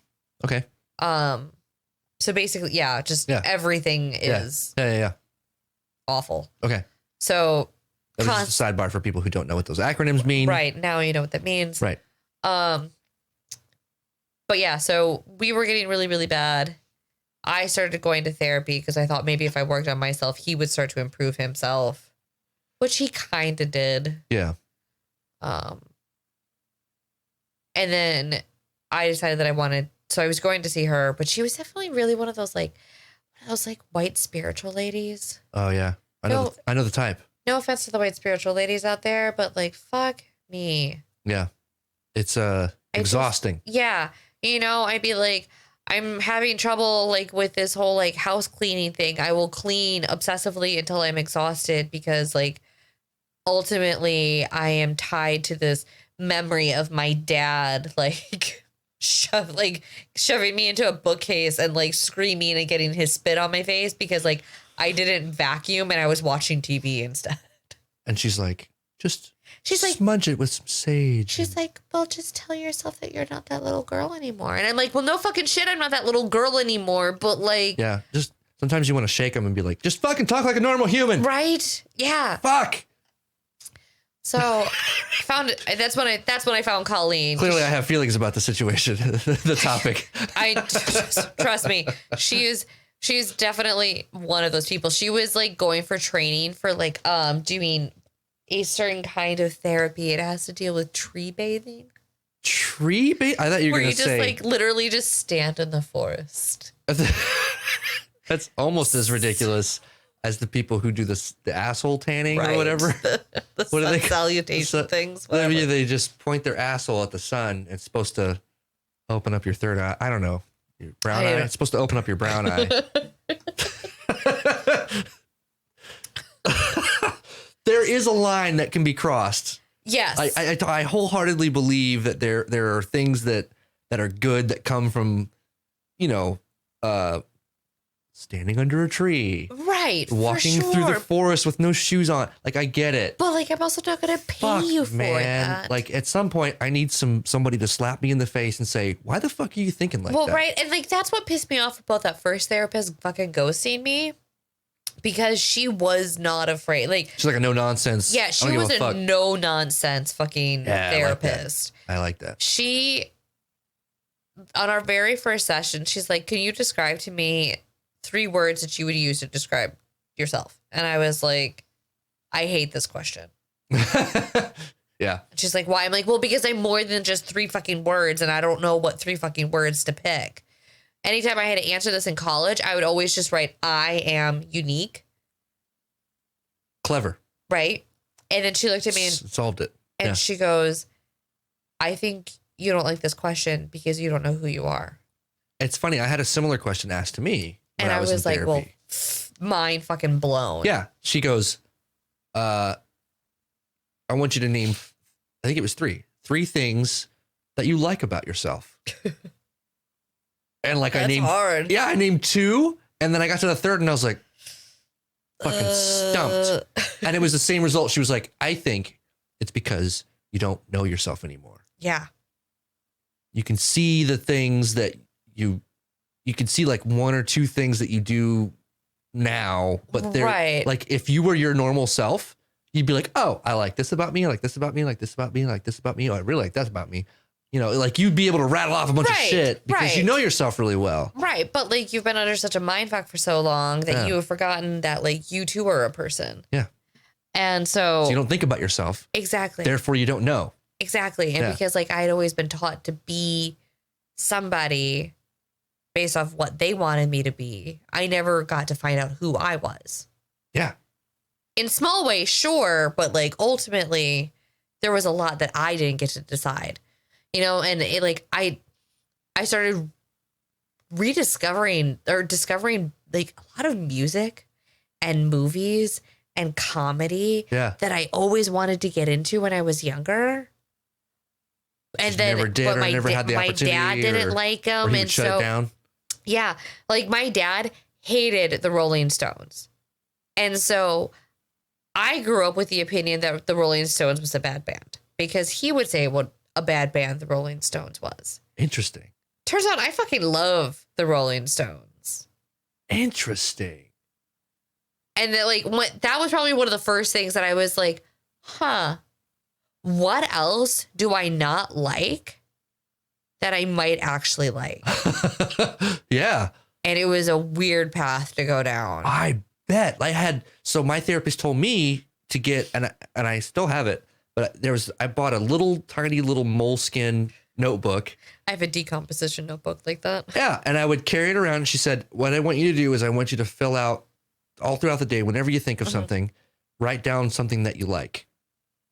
Not necessarily about you, just in general. Right. Like, ooh, I like these mashed potatoes. Yeah. It could be whatever. Right. You like this, or even things that you don't like. Like if you know you don't like a thing, get out your notebook, write that shit down. And the whole idea was to figure out who the fuck I am. Right. Or at least remember who I am. And so I started writing things down. I got like 2 or 3 pages in and I was like, it started to come back like a mudslide. Right. It was like, holy shit. Oh yeah, that's right. I did like this and I do like that. Yeah. And yeah. Crazy. That sounds like that's what you were diving into, was like, wait a minute. Right. Because yours was a lot longer than mine. Like, like my moment for forgetting who I was just a time frame that you were with this individual. Yeah, precisely. Yeah. Which wasn't even, I don't think, the whole time frame, but a good chunk of it. At least some of it. Yeah. But I mean, I had grown up in a really great house, so like my foundation was really good. You had the patty face childhood. I did. I had a great, wonderful childhood, and then there was some weird years, and when it all started coming back, like I said, I don't write in that notebook anymore because it all came back. Like you know what you like about yourself. Right. You know that you're a good drummer and that you like doing audio stuff and that there's a million things that I could, Right. So to come from where you came from, and then to be like, holy shit, what are the things that I thought I didn't like that I actually do like? Yeah. That's got to be kind of exciting though. And like, it was kind of exciting. It was. Right? Like, I got to, and then it was that summer that Jared deployed. This was after I'm trying to put a time frame on it. Yeah. So he came back from a deployment. That's when shit got crazy. He but talked to the therapist so I had started going to therapy before he came home from deployment. This was the deployment right after the abortion. Yes. Schmishmortion. The Schmishmortion. Yep. So Schmishmortion happened in early 2017. He deployed June of 2017. Right, because they would have been doing like workups and shit, which is why the BSP. Yep. My Padre came out in early July. No, August. Yeah, it was August. I started seeing my therapist September. Okay. Yeah. But I had already kind of started spending that summer doing things that scared me. So anytime somebody would text me at like listening to the Rolling Stones. Right. Listening to the Rolling Stones, or if somebody wanted to go do something that I would normally be like, nah, I think I'm just going to stay home and like relax. I'd be like, it's 8:00 at night. Fuck it. Who cares? I'll be tired at work tomorrow. I'll drink some extra coffee. Like, I'm going to go hang out with my friend. So I kind of became a yes person. Yeah. And I just started, it's when I first went to Harvest Gathering and camped, because I got a fucking phone call and was like, hey, do you want to do this thing? And I just said yes. Even sure. Honestly, I was so fucking afraid. And like Jared of course you were. I tried justifying my way out of it by Jared had bought me a Flower of the Month club before he deployed. What? This was, again, his attempt to try and like remedy at least some part of our marriage. Sweet. Right. And they were exotic flowers. Cool. And they hadn't bloomed yet. Oh, so you get like a potted flower in the mail or something? It would come in like, those like foam things that can retain water. Yeah. Yeah, it would come in that. And then I'd have to unwrap everybody. And then pot them. And then put them in vases. And then they would hang out for a while. And then they would die because they were a bouquet. Oh, so it didn't have roots or anything. It was just a thing. It was just a monthly bouquet. And so one of them, I forget what the fuck they were anymore. They hadn't bloomed yet. They were getting ready to bloom. And I was like, well, I can't go because I'm going to miss the blooming. What a bullshit excuse. Thank you. Right. And a part of my brain was like, what a fucking pathetic excuse that is. Did Jared call you out? He was like, that's bullshit. No, he was silent at the time. I couldn't have texted. Like, I couldn't message him. Oh, okay. Perfect. And then my brain did the math and I was like, you fucking dumb shit. These things are going to like bloom in the next couple of days. You don't go camping for 2 weeks. These bitches will be dead by the time you leave. Like, you can't even use. You're looking for excuses. Yeah, I was just looking for every goddamn excuse because I was so afraid. But I went and it changed my life. Clearly it changed your life. Yeah. So. Dude, how excited are you to go back? I don't know if I'm going to be able to. What do you mean? If Jared's out to sea in August, I don't know if I'm going to want to go camping with a fucking nine-month-old by myself. Yeah, that's going to be hard. And if it was 1-2 nights, maybe. Yeah. I didn't plan on staffing my next HG, which is what we call Harvest Gathering. Right. So I don't get the extra night. So instead of it being 4 nights, it would still be 3 nights. It'd be a Thursday night, a Friday night, and a Saturday night. That's kind of a long time. Like if Aaron and Anita are her godparents or her guardians. Right. But I still feel like 3 nights is a long time to be like, hey, you're legally bound to take care of this child should Jared and I die. Well, not dead. But would you mind babysitting for 3 nights? Whoa. I mean, it can be done. It could be done. It could be done. I would feel really shitty about asking, though. Yeah. Yeah, that's a big ask. That's something I don't know. That's something that, I'm going to have to, you'd come at me and I'd be like, dude. Right. Like, hey, Pat, do you want to, watch my toddler who is maybe, standing up on shit, but is for sure crawling for three straight days. You know, it's funny. I was talking a similar conversation with my friend Evan the other last podcast. Was the last? I don't know. Was it the last one? Yeah, Evan was the last one. Yeah, I think so. And yeah, it's like there's that time frame of when you have your first kid or any kid really. You have your kid, and it's just like you're kind of stuck. Yeah, because you don't. Yes, you could ask Aaron and Anita to watch her. Sure. For 3 days. I mean, I'm sure it would be fine, but it's I'm sure. But man, that's a big ass. It kind of is. And so you're kind of stuck until that kid gets to the point where they're like walking and they're eating like solid foods. Like you kind of want them to be a little bit older, you know, yep. Walking, maybe a little more talking, because let's face it, nobody's going to know her like you and Jared do. Exactly. And so when she's crying and screaming, they're not going to know what she needs. Exactly. And I could write a book and they still wouldn't be enough to pick up on her fucking nuances. You have to hear it. Exactly. Yeah. Like, you have to know what that sounds like. Exactly. Even Jared can't pick up on some of her subtle nuances. Oh yeah, because he's not around as much. Right. He's just not with her as often as I am. I had the same thing. Like I sometimes I wouldn't know. Right. And I'd be like, what is happening? And she's like, oh, she just wants.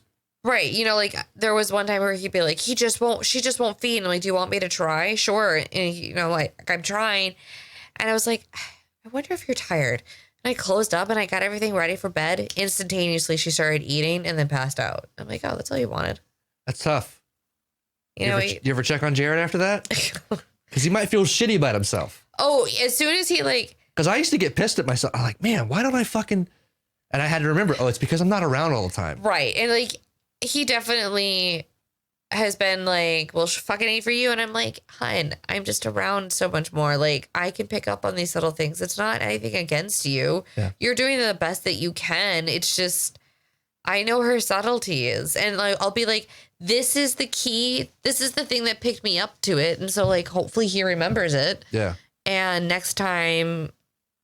Well, I mean, it may not even be that. I mean, it could just be you. And sometimes because you're there. Yeah. And he's not. Like, that's what happened to me. It was like, I remember distinctly walking Morrison around our house up in Rhode Island had, it was like a donut. Like I could walk around it through the kitchen, through the dining room, all the way through the hallway, back through the living room, and just walk around. And I walked him for, it felt like hours, just him screaming. Mm-hmm. And his diaper was clean. Like he had just eaten. And I was just like walking him, trying to get him to calm down. Like nothing worked. Set him down and he would cry louder. And I was just like, this fucking kid. And she's just like, my ex comes over. She's like, here, give him to me. And I put her in her arms and put him in her arms. And he immediately. Fine. Yep. This is what I wanted. I wanted mommy the whole time. When she was younger, she definitely wanted. Like, who the fuck are you, man? Like, right. You show up 2 hours a day and you want to hold me? No. When she was first born, I had so many doctor's appointments that I was being pulled out of the house a lot. And so for her first 3 weeks of life, Jared really ran point on taking care of her. Oh, crazy. And then I got into a better health situation so I could start taking more care of her. And I did. And we were running into that same problem where she wouldn't settle for me. But as soon as he would get home from work, he'd pick her up, he'd cuddle her and she'd chill. Yeah. But now that roles are reversed a little bit. He's feeling that frustration. There are definitely times where oh my God, I was gone. The first time I was gone for 5 straight hours. I got back. She was apparently eating fine until I popped into the room to say, hey, I'm home and to give everybody kisses.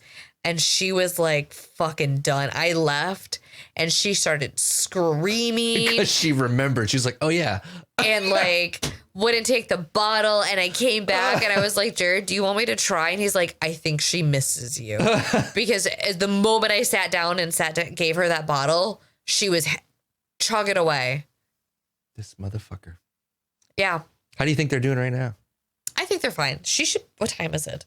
Oh, she should. She went to bed an hour and a half ago. Damn. That's good. She's in bed by 8 at the latest. So how you doing now with this whole mommy thing? I'm on the right meds, I think.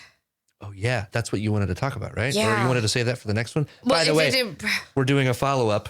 It'll be audio only, but it'll be a follow-up. It's a couple weeks from now, right? Yep. So Jared's got... Actually, it's next week. No, it's not. It is. No, it's not. Because Jared's got bowling this weekend. No, it's not. You're right. It's 2 weeks from now. I'm sorry. The fucking, one of the meds that I'm on 20th. Makes my brain real fuzzy. We're going to record it on the 20th. My short term is real shot to shit thanks to the Klonopin. Klonopin. I'm on Klonopin and Prozac and something else that I don't remember. Right. So this is helping with what exactly? This the is craziness of just, I'm a mom and I have postpartum. Yep. And I'm fucking, there's just shit going on and this is all new. I don't want to freak out. This is helping my postpartum. They had originally me on Zoloft, which before my body stopped making the pregnancy hormones, worked fine. Oh, interesting. Because a woman's body will continue to make, I shouldn't say woman's, but a uterine carrying individual bodies will still.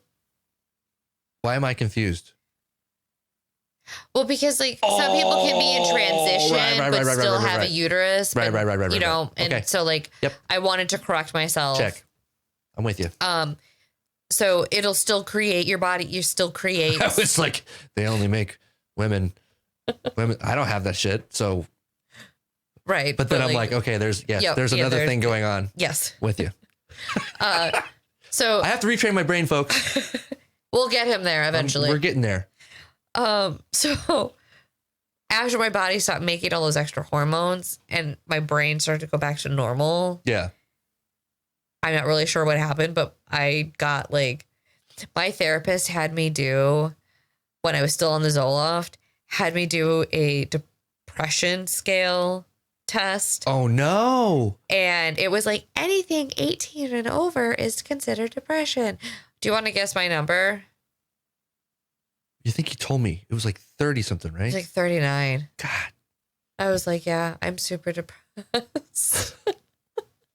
But it wasn't you. It was the meds, right? Or it was partially. I mean, yes, it was you, but it was also the meds. Right. It was also making it worse. The meds were making it worse. Right. That was the whole point. Yeah. I had a 7-hour anxiety attack on one medication. Jared had to fucking, he shut down because I was melting down. Probably because he was trying to figure out if this was legit or if it was and that's what he told me. Thing. Well, he told me, he was like, I didn't know if you were faking it. And I was like, you thought that I was faking melting down. Right. That was the night he was supposed to be at the alley, right? Alley, yeah. Yeah. He ended up taking some emergency leave. It also happened to be the week that I started the new meds. And so it kind of helped out. He may not have necessarily needed to take the emergency leave because the meds ultimately made things better. Sure. But it allowed me to kind of get back some spoons. Yeah, sure. And so from where I was, say 2 weeks ago, I am light years ahead. Because there was an adjustment in the meds. Right. I can actually feel like I can see daylight ahead of me. I used to not be able to. I felt the depression that I had 2 years ago was bad. Right. If 9eve had not existed and I was that depressed, I probably would have committed suicide. That is how depressed I was. Yeah. It's crazy, isn't it? It's crazy how that so bad. That little human can have that kind of an effect. Right. That almost, dare I say, no medication can do. Nothing. Right? Yeah. Because, I mean, yes, medication can be very powerful, but now that you know that there's this little being that's counting on you. Right. That's because I've heard my ex say similar things. If it weren't for these kids, I might have done this, or this might have happened, or, right.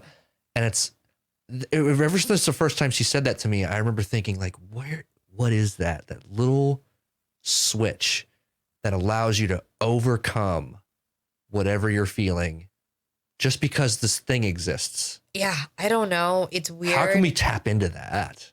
It's without having to have a kid. Right, without having to have a child. Because some people don't need kids. But that's powerful. It is. And it really was. And like, there would be times, I mean, there's still times now where I'm like, man, I think you might be better off without me. Like, I'm not sure who allowed me. I think that daily. I'm like, you know, like these kids. Who let me be a parent? These kids don't need me. No one should have let me be a parent. I can barely take care of myself. You're the best thing for her, though. Right? So, that's the thing. But, well, and this is going to sound awful. I love my husband. I love your husband, too. But there are times where I'm like, the idea of him solo parenting her is enough. And I was just keep like, you around. I'm like, I have to live in order to not let that happen. They'd be fine. They would be fine. I'm sure they would be fine. She just wouldn't. I wouldn't be able to influence her and introduce her to the things that I want to be able to introduce her to. Right. Which is why I think you guys are good, because there's a good balance there. I think there is. We're getting there. Yeah. We're getting there. He finally realized that he needed to be giving me more time. Right. That I just wasn't getting enough time. You mean like personal time? Yes. After she was born. After she was born, I just wasn't getting enough personal time. He thought that he had been giving me enough personal time. He thought the time that I had gotten was enough to carry through. Oh, well, it's a balancing act. And it just wasn't. Yeah. It just wasn't. Like, you know, at one point he'd be like, well, why don't you schedule stuff with friends? I'd be like, I'm too tired. That's part of it, right? I'm literally so mentally and physically tired. I don't want to have to initiate plans. You want people to just reach out to you and be like, hey. I just want somebody to tell me, because so he had a bowling tournament and he mentioned it to me before my dad came out, like right before my dad came out. I'm like, can we talk about this later? And then he brought it up while my dad was there because it was coming up and he needed to tell people. And I was just like, I don't want to have this conversation with my dad in the house. Just like, fine, fuck it, you can do it. That's the one that's coming up? No, this was one back in February. Okay. This would have been his second bowling tournament since she was born. He doesn't remember, or this would have been his third. Jesus. He doesn't remember the first one. He thinks there's only 2 on the books. I thought I would talk with this man. So then like 2 or 3 days beforehand, I get a message from my friend, and I get a message from Nita, and she's like, hey, Carrie and I are getting together. We're going to crochet, you know, you can obviously knit, and we're going to talk, we're going to watch TV, we're going to order food. Do you want to come? That sounds amazing. And I was like, oh my God, the level with which I need it. And like, I was teetering on an edge. I was like, it was boiling over. Yeah, things were starting to boil over. And I was like, look, I came to him at one point and I was like, I feel so shitty having to ask you to take time off. Like to not go to your thing. Yeah. So I can go do my thing. But I literally need to do my thing in order to like save my sanity. And he literally didn't care. Oh. He still went to this bowling tournament. He used that logic. He was like, well, I called that day first, right? Yeah. He literally was like, I talked to you about this like 2 weeks in advance. And I'm like, that's the man brain. That doesn't fucking matter. That doesn't fucking matter. I needed this goddamn thing. And he's like, well, Andrea's coming out in 2 weeks. So like, you can have your time with, you know, your time off with Andrea. But then he took away all my time from Andrea. Yeah. You know, because like he wouldn't go take care of Bug. He wouldn't take care of responsibility. So I was having to do it. So like, and then I took this medication that made me have a 7-hour anxiety attack. Oh no. And so on top of just having all of these emotions, I have this 7-hour anxiety attack, and it just erupted that night. And he kept. Yeah. So you were on a ramp up. Yeah. And then the meds just made it like exponential. Yep. And like, I wasn't even like angry. I was just like a big part of it's justified, but it was like amplified. Exactly. Oh my God. It was like somebody took my depression and gave it speed. Yeah. And fuck. You know, like that night I was begging. That's why your shrink was like, hey, let's do this test real quick. Right. Just to kind of Right. Suss some things out. She partially did it because the psychiatrist that I went to go see didn't. Wasn't that kind of their job? Right. Like, they prescribed me things without actually testing me. You gotta know. It's kind of weird. So like her and I are going to be a little bit more like up on testing to see how things move along. But yeah, so the night that I was like begging him to stay home from work, you know, he just kind of kept coming at me and was like, but I have responsibilities. He's not wrong. He's like, I have appointments. And I was like, is a bowling ball going to save somebody's life? Oh, that's right. I'm sorry. I keep thinking Navy. And the last time you and I talked about this, I was thinking the same thing. I was like, well, the Navy calls. If it was the Navy, it would have been one thing. But this was just a fucking bowling alley job. So I was like, is a bowling ball going to save somebody's cancer? Maybe. Is somebody going to commit suicide because you didn't drill their ball this fucking night? How do you know? I mean, sure. I'm sure there is some He does drill a damn good ball, doesn't he? He does. He's got a following. Yep. But like, also, I was like, you have a responsibility to me. It's 100% true. I'm like, I am your wife. 100%. And you are the mother of his child. Right. Like, I am mentally having a breakdown because of your child. Oh. I don't blame her. No. Because it's not like she made my brain do this thing. Right. But just the process of having her is what made my brain do the thing. Yeah. And so he came to his senses. He did. He eventually did. Yeah. You know, he was like, he realized that I wasn't faking it, which I don't know why I would fake that. But like, he came to his senses. I'm not sure fake was the right word for him to use. His wording wasn't fake. It was, I wasn't sure if this was true. Meaning if it was actually what was going on or if it was the medication. I don't know what he meant by that because we haven't dived into it. Oh, wow.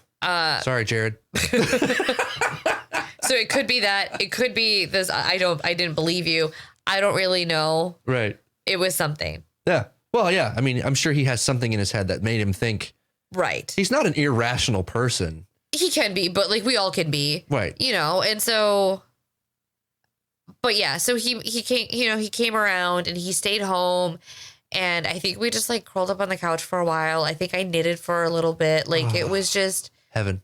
It was heaven, just having somebody there with me. Like I had actually reached out to Farrah because I knew she was the only person who could come over at like a last minute notice. Yeah. Because like I was like, I can't be alone, and if Jared doesn't stay home, I need somebody in this house with me. Yeah.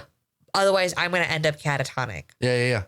Because, like, I may be, like, as fucked up as I am, there's still this very, very tiny voice that maintains logic enough for me to be like, you need to reach out to somebody or you need to do this thing. Oh, it's fantastic. And I hate it. I hate the voice. Of course you do. But also, like, I do what the voice says because I know it's right. Yeah. You know? That's fortunate that you have that. Right. It's annoying. I mean, I think a lot of people have something similar. Well, I can't, maybe not a lot of people. I have something similar too. It's just, I've learned to appreciate it because I talk to my parents about it and they're like, you need to listen to that.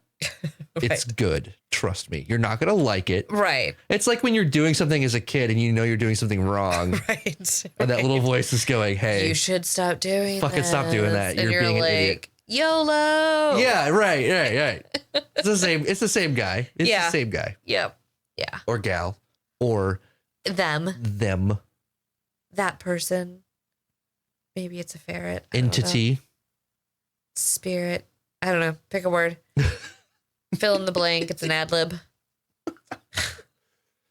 Damn, so it worked out. It worked out. Fuck. And then, yeah. And then the meds got changed. And then the meds got changed. And it's just been slowly getting better. Interesting. And didn't you say there was a thing about the dosage too that you had to figure out? Yeah, like they want to up my Prozac. I'm not really sure I want to. I have a follow-up on Thursday. Yeah. And I still have some 20 milligrams left from before I got pregnant. Right. So I think these next couple of days, I might up myself up to the 20 just to see what it's like. And then that way, when I have my appointment, I can come to them definitively and be like, hey, yes, I absolutely want to up my dosage, or no, I want to keep it where I'm at. You want to tempt it? I don't know. I don't know. Like, I don't know. Because like, what's going to happen? Exactly. I don't know. Because like tomorrow, I don't really have plans, but like I've got plans on Saturday and Sunday. I'm getting a COVID test, not a COVID test. A shot. Nice. I got my vaccine. Oh, fuck. I keep forgetting it. I'm getting it on Monday. I'm so excited. I got to sign up. I keep forgetting. Yeah. Like I called the Coast Guard and they fucking hooked me up. You called the Coast Guard? I called the Coast Guard. They could have gotten me in on Friday and I'm like, too bad I got plans on Saturday. How about Sunday? And they're like, we could do 9 a.m. I'm like, got it. Fuck. That's usually my sleep-in day. Damn it. It's okay. But oh well. Jared's going on transfer leave for 30 days. What day does it start? The 19th. Oh my God. That poor fuck. It's going to be great. That poor fuck? It's going to be great. That poor fuck. Because you poor fuck. Me. Poor me. My therapist was like, so what are you doing? Yeah, how are you preparing for this? We've done this. On the one hand, it's going to be great because he'll be around all the time and you can just be like, hey man, I'm fucking leaving and watch the kid. Yeah, there's that. And like, it's still uncomfortable. Because he's got nothing to do. No. And like, he's got a honeydew list that he can get done. He'll get a couple of things checked off at least. Yeah. I'll bother him about the important things that he'll maybe get done. Like selling the bike to me. Right. Selling the bike to you. Sorry, Mom and Dad. It's happening. It's a good bike. It's a trusty bike. We'll talk about it later. It's not a crotch rocket. Definitely not a crotch rocket. No. Oh, this is gonna be fun. I'll hear about this later. Hi, Mom. I don't know if you've noticed, but there are 5 full people watching now. Really? Yeah. No, those are playbacks. Oh, never mind. 6 playbacks. I don't know what that means, but one person. Oh, I thought that number. One concurrent viewer. Oh, okay. No likes yet. That's okay. That's all right. Whatever. That's all right. I was looking at the wrong number. I got excited for a We're second. going to be okay. But yeah. Yeah, no. You're going to have him for a whole 30 days. I'm going to have him for a whole 30 days. I'm getting better about being like, yo, I need alone time. And now that it's getting nice outside, I can leave the window open. So I'll just go to the spare bedroom and I'll just fucking hotbox the shit out of that room. Oh, wow. And I'll leave the room open. I'll have the air purifier going. I'll burn a candle. Yeah. And I'll knit. I'll watch TV. I'll write in my journal. I'm telling you, it's going to be, hopefully, it'll be good to have him around and you'll be able to you'll take advantage of it. Oh, for sure. I'm and like planning you said, on it. You're getting better at asking for the time. Fucking ask, because you know. Oh yeah. I mean, as sweet as he is, he's not always going to think to be like, "Hey, get the fuck out." Right. Like I mean, already I'm taking advantage of it because like I went out last weekend, to a nursery to check out some plants. Yeah. And then I went shopping at Target in. Fucking Target. Got your headphones on. Oh yeah. Smoked a gigantic bowl in the parking lot. It was in Lisbon, and their Target is like, oh yeah, that's bigger than ours. So much bigger than ours. Yeah. So just fucking wandered Target forever. I should head over to that one. And then I honestly think if I have the time, I might just go to the Lisbon one all of the time. Right? Like if I have, it's not that much of a drive. I mean, it is, but it's not. It's like 25 minutes. It's just straight up fucking $3.95. It really is. It's so fast. I don't know. Like, yeah, if I've got 2-3 hours to go shopping, fuck it. I'm going to take the 25-30 minutes to get to fucking Lisbon. Like, I don't care. Dude. Better. Just so much better selection. Yeah. Now you got me thinking maybe I'll go to that one from now on. That's dangerous though. I know. I'm going to head in there and they sell like bicycles and shit there. It's insane. Oh my God. But yeah. And then this weekend they were, so on the 5th, they got a shipment of, rare houseplants in. At Target? No, at this This nursery that I went to. I was You're keeping up with their shipment schedules? No. Jesus. It's a bit much. Not that excessive. That's pretty hardcore. You're like in the deep, dark holes of the Target fan forums and shit. I'm on like the dark web of Target. Yeah. Store number 1484 is getting it's getting them Easter baskets. That's right. Easter's past. Shit. What's the next holiday? I don't even know. Yeah. April. What's coming up? Mother's Day, right? That's in May. That's what I'm saying. Yeah. Yeah. The next one's Mother's Day. Guaranteed. I guarantee Jared forgets. You need me to remind him? Don't. Oh, fuck. All right. Don't. Because God, he relies so much on people reminding him. The bro's got to learn at some point. Plus, I really want to get a teal highlight in my hair. Like, I want to do like a peekaboo. Yeah. And so when he forgets Mother's Day, I can be like, guess what I'm doing, motherfucker? My Mother's Day gift is me getting my hair dyed. Shit ain't cheap. It's not. I asked my stylist today. I was like, hey, if I wanted to do this, what type of appointment? She's like, be just for the time. She's like, I'm going to need you to like book yourself for a full foil. For a peekaboo? For a peekaboo.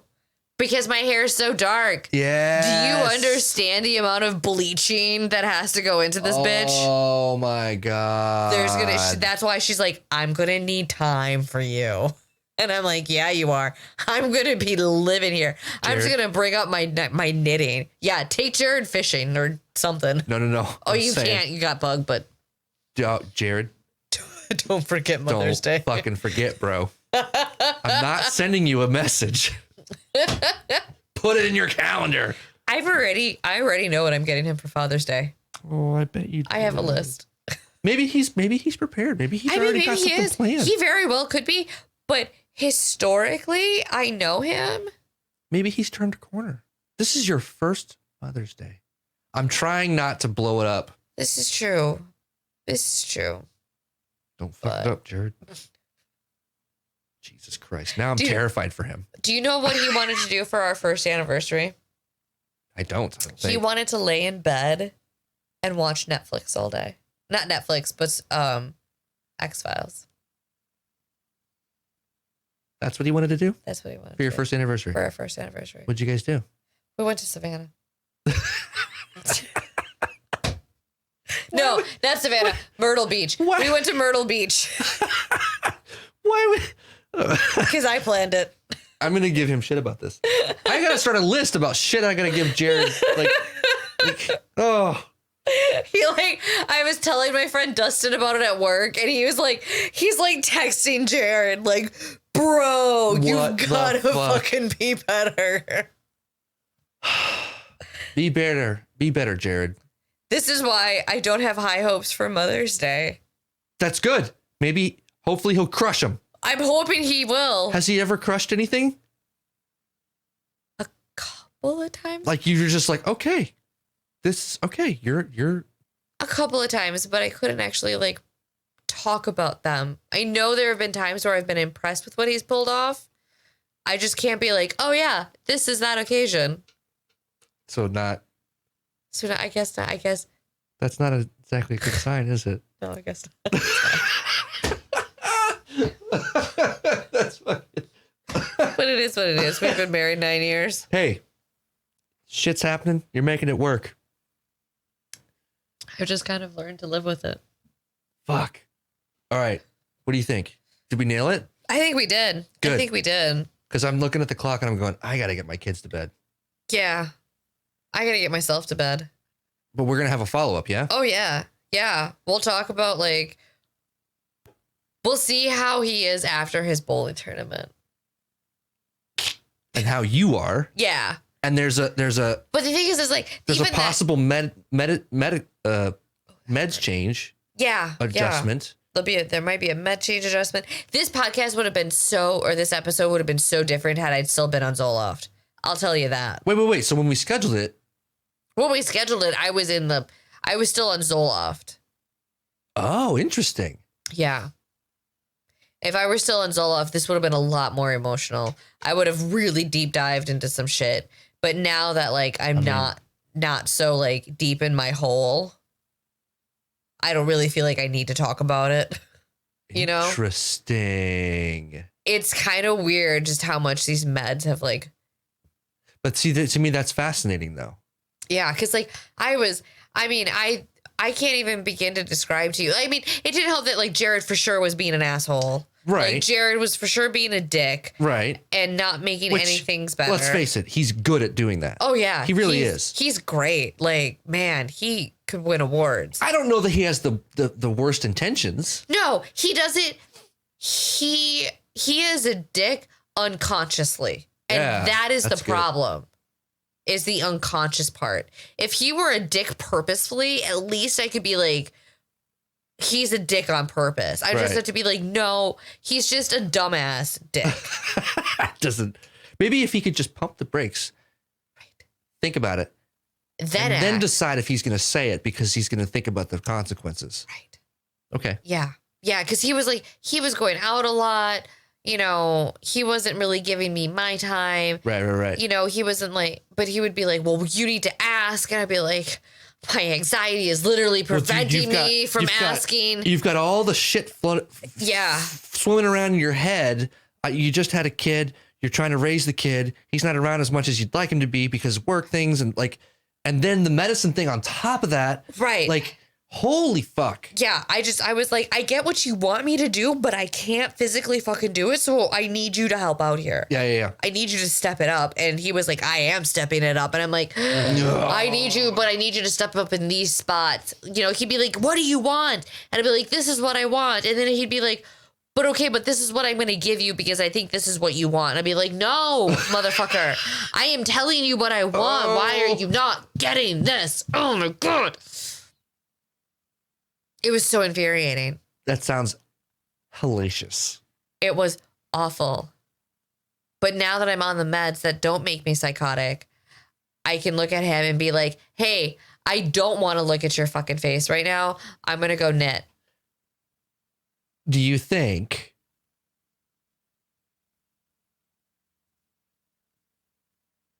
that it may have had something to do with the medicine not allowing you to communicate the way you wanted to? I think so. And he was not interpreting, he wasn't understanding you. Yeah, I think I just wasn't able to get my words out. Or it's 100% possible that it's the other way around, that he just didn't make the effort to understand, because that is a thing. Oh yeah, for sure. Because communication in any marriage or any relationship is hard.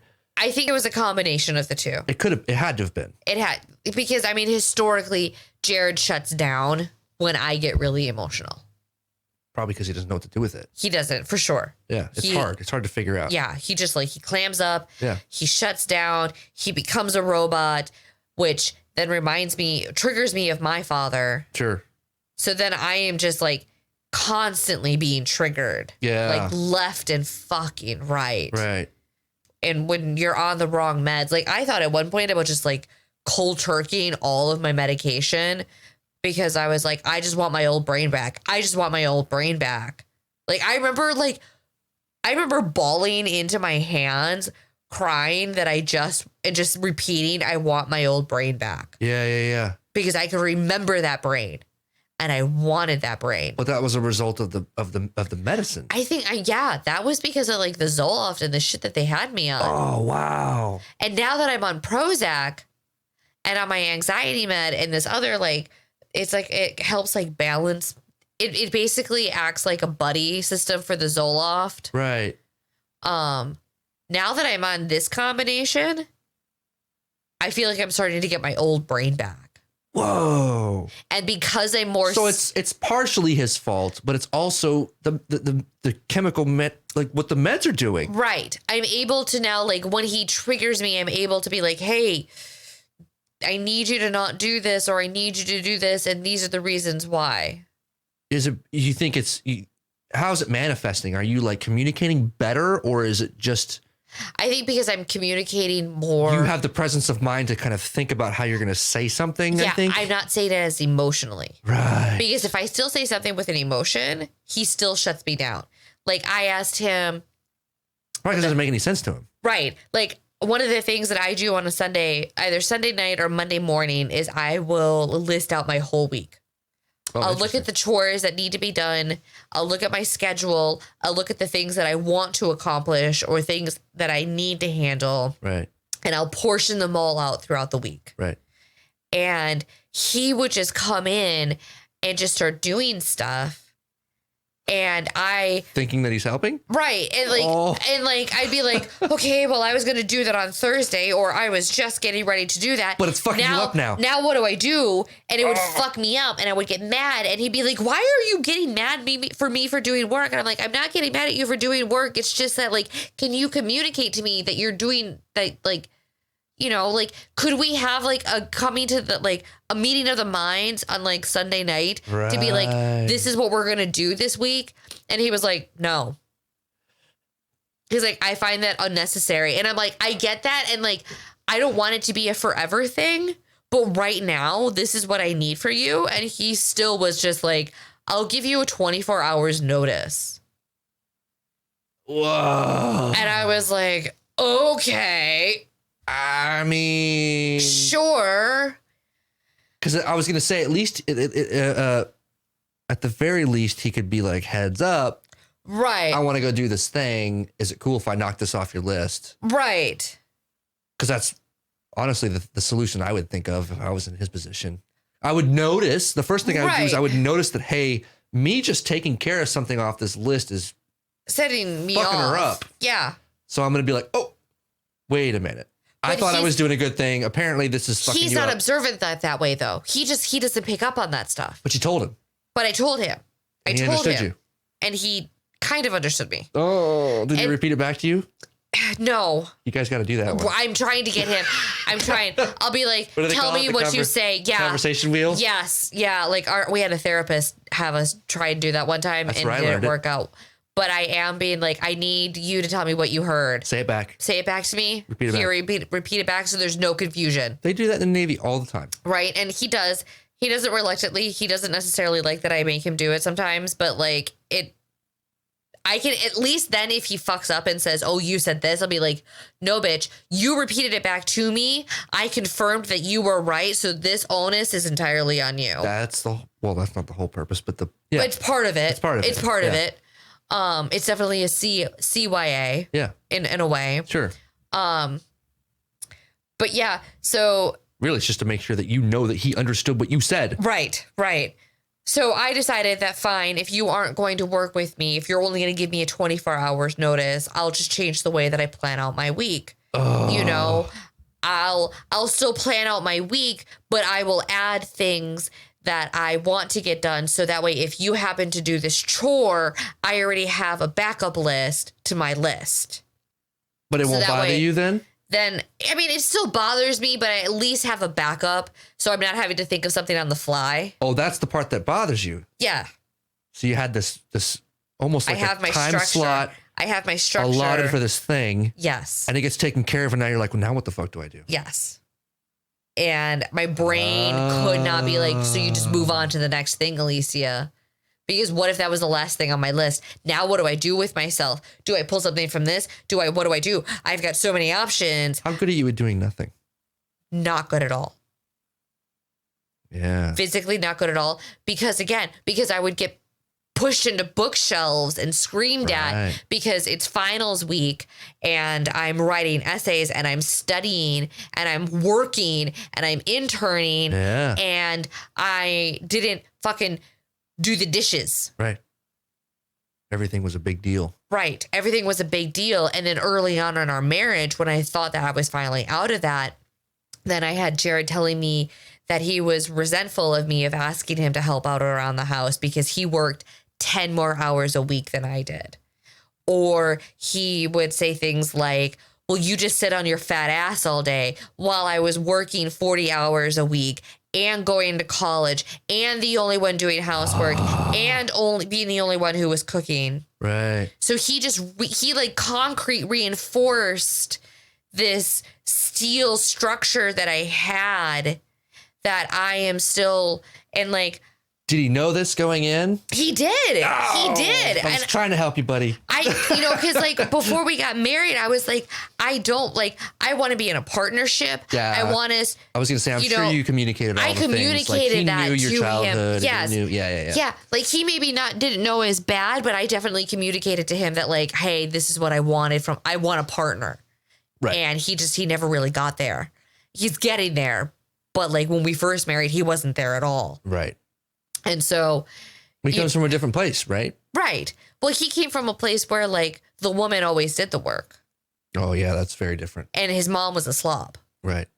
So his mom was a slob on one side, and then his stepmom, which I know he hates that I just used the word stepmom, but like I don't know what else. Like it's much easier to call her that instead of his father's wife. Oh yeah, stepmom way quicker. Right. Still one viewer. Hi, Jared. Viewer. Is that you, Jared? I don't think it's you. Yeah, I don't know if he's gonna watch this. I don't know. I think I'd rather not know if he did. Oh well. But she always did the housework. Okay. So like he didn't really have, and so like it would, like that's the mindset he had going into this. He was like, well, this is just the way it is. And like she would get on him about the housework. So like me getting on him about the housework would trigger him. Oh. And interesting. That's when he would say these things to me, which then would trigger me and then reinforce myself. Oh. And so now I'm having to like chisel away at this shit. And I thought, because like my therapist is like, we need to do more EMDR therapy on this. And I thought we were going to be doing a session on it today. And I'm kind of glad that we didn't, because like I wasn't really sure what my mental state was going to be like. But so I'm glad that we didn't do it today. But like, are you hearing this? I really want to actually get down and like deep dive into that, because like it has me on my feet for like 16, 17, 18 hours a day, where I will go 4 or 5 days without getting a chance to rest for more than an hour the entire day. But yet I still feel guilty because I didn't get as much done as I had wanted to get done. Yeah. Like that's got to change. Something's got to stop there. Dude, you got to know how to do nothing. I know. You got to teach your daughter. Yeah. How to do nothing. I actually, so like, my kids come to me all the time. I'm bored. And I'm like, well, be bored. Okay. Yep. Be bored. Can I do? Nope. I mean, you can just find something to do. Right. Figure it out. Yep. I've actually told myself that when Jared goes back to a boat, when he's underway, when he's deployed, I will pick one day out of the week outside of the weekend where I will sit and do nothing. This is the time to do something scary, right? Yep. It might be a Wednesday where, you know what? Wednesdays are just the day where all we do is we get up, we take care of the kid. Feed ourselves. Yep. And watch TV and play and do whatever. Yep. And resist the temptation. To do that load of laundry. Uh-huh. And to, do that load of dishes. And, I'll just do this one project. Yep. Uh-huh. I want that one. I just need that one day. I was like, you have to have that one day, Alicia. You got to get good at that. Yeah. You really do. I do. I'm so glad you're here. That's such a thing that nobody talks about. I heard it all the time when I was a kid. My parents were like, especially my mom, because my dad was in the Air Force, so he was gone all the time. It's military life, right? It is what it is. It is what it is, and I would tell my mom I'm bored. She'd basically look at me and be like, "Good, okay, right. Be bored. Yep, learn how to be bored. Learn how to do nothing." Yep. I remember her saying this to me, and I was like, "The fuck does that mean?" How do I be bored? Like no answer. I am bored. And then later on, when I had the kids, I discovered that it was by design. I don't tell them what to do. Right. I don't say, go play outside or go read a book or figure it out. I don't even say that. Just be bored. Yeah. All right. Cool. You're bored. Congrats. I got to work. So, right. you know, just like, all right. Bye. Yeah. Because like, then it's on them. They can figure something out. Yep. And that's the powerful thing that nobody fucking talks about. They're always too, like, how many times have you seen those mommy blogs? Oh, where they're God, like, get your 2-year-old into fucking this and keep them busy so they don't put their finger in an electrical socket. Nope. No, man. Mm-mm. Nope. Like, I looked at swimming lessons for Bugs now that she's 4 months old. Yeah. It's like $42 a month. Where'd you look? Bubbles to butterflies. Oh, okay. Maybe it was more than that. No, it was like $72 a month. It was like, I was outrageous. And I was just like, nope. I think Parks and Rec does it. Oh, do they? Yeah. I'll have to look. I don't know how young they go, though. Yeah. See, they do have a family thing, though. It's like $20 a month. You have to sign up for a slot. There's 5 families. And you're spread out, and you have a lane. You can use toys and all of that. Sure. And you can do that for like 4 months and up. So now that she's at her 4 month, and like I have a bathing suit for her. Yeah. I think I'm gonna put my kids in swim lessons this year too. I think I might toss her into some water because she loves bath time. Could be good. So I think it'll be good for her. But yeah, bored. Fucking learn how to do nothing. Oh, yeah. Isn't that such a crazy skill that you never thought you're going to need? I know, right? The thing is, I'm so thankful that my parents did that to me. The thing is, like, all right, you're bored. I used to be good at it before I had her. Like, Were you really? I used to be able to be like, okay, it's 5 o'clock. We're shutting down now. Not all of the time. Yeah. But way better about it than I am now. Oh, yeah, because now you're thinking, oh, you're still in that mode of like, kid needs something. She needs something. She needs something. She needs something. Or like, oh, she's asleep at 7:30. Like, she's gone to bed. Now is my time to get shit done. Yep. Yeah. Like, I know she's not going to wake up until 6 o'clock this morning. Yeah. Or 6 o'clock the next morning. Like, I've got time to get shit done. And that's why I baked that fucking banana bread at 8:30 o'clock at night and made brown cream frosting brown buttered frosting. That looked so good. It was so goddamn delicious. Was it really? I can't even. Like, did you eat the whole thing already? Yeah, we did. Like, yeah, we did. Dude, I'm still coming down from that. That's you know, when I put my kids to sleep, I'll stay up till 11, midnight, 1, because I'm still like, okay, fuck. Now is my time. I've been working all day, and then after I'm working, I'm taking care of the kids, or I'm doing like... It's hard. And it's like, I don't want to just go to bed. Right. They call it revenge bedtime. What? I read an article about this back in February. It's called Revenge Bedtime, where we will do an activity or mindlessly scroll through our phones because we're so unsatisfied with the way that we didn't get any time to ourselves that we're going to force ourselves to get at least some dopamine hit of enjoyment but it's not actually satisfying us. So we just keep doing it, looking for that satisfaction until we're so tired that we have to go to bed. And then we wake up exhausted because we stayed up too late trying to just do the thing, trying to make ourselves happy. I'm losing my mind right now. Yeah, it's called Revenge Bedtime. I read this article and my brain just went, pfft. How do I fix it? Just make time for myself every day? Yeah, that's literally it. That's horseshit. I don't like it. I know. They were like, set a bedtime for yourself and set it. And I was like, yeah, sure. I got to admit, that kind of works. It kind of works. I've bummed out about it. I've never been good at it.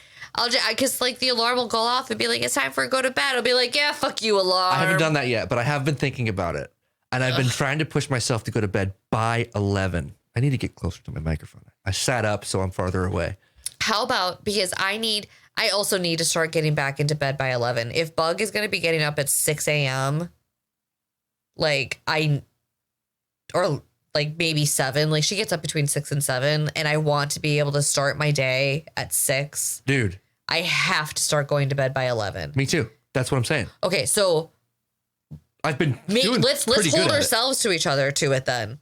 Because like I find myself, if I'm incompetent, like if I am being held accountable or like holding somebody else accountable, I'll also hold myself accountable. Okay, so it actually kind of worked out in a strange way for me. We can do this. We can figure something out. Maybe figure it out. There's got to be something, right? I'm sure. But like the way that it ended up working for me was, so it's kind of I'm gonna see if I can do this at the same time. As my kids got older, the amount of time that they required, the amount of attention that they required from me gets less and less and less. And less. Because of that, at the same time, I'm able to do more things throughout the day. Right. Okay. See if I can do this. This is taking all my brain power. So now they go to school.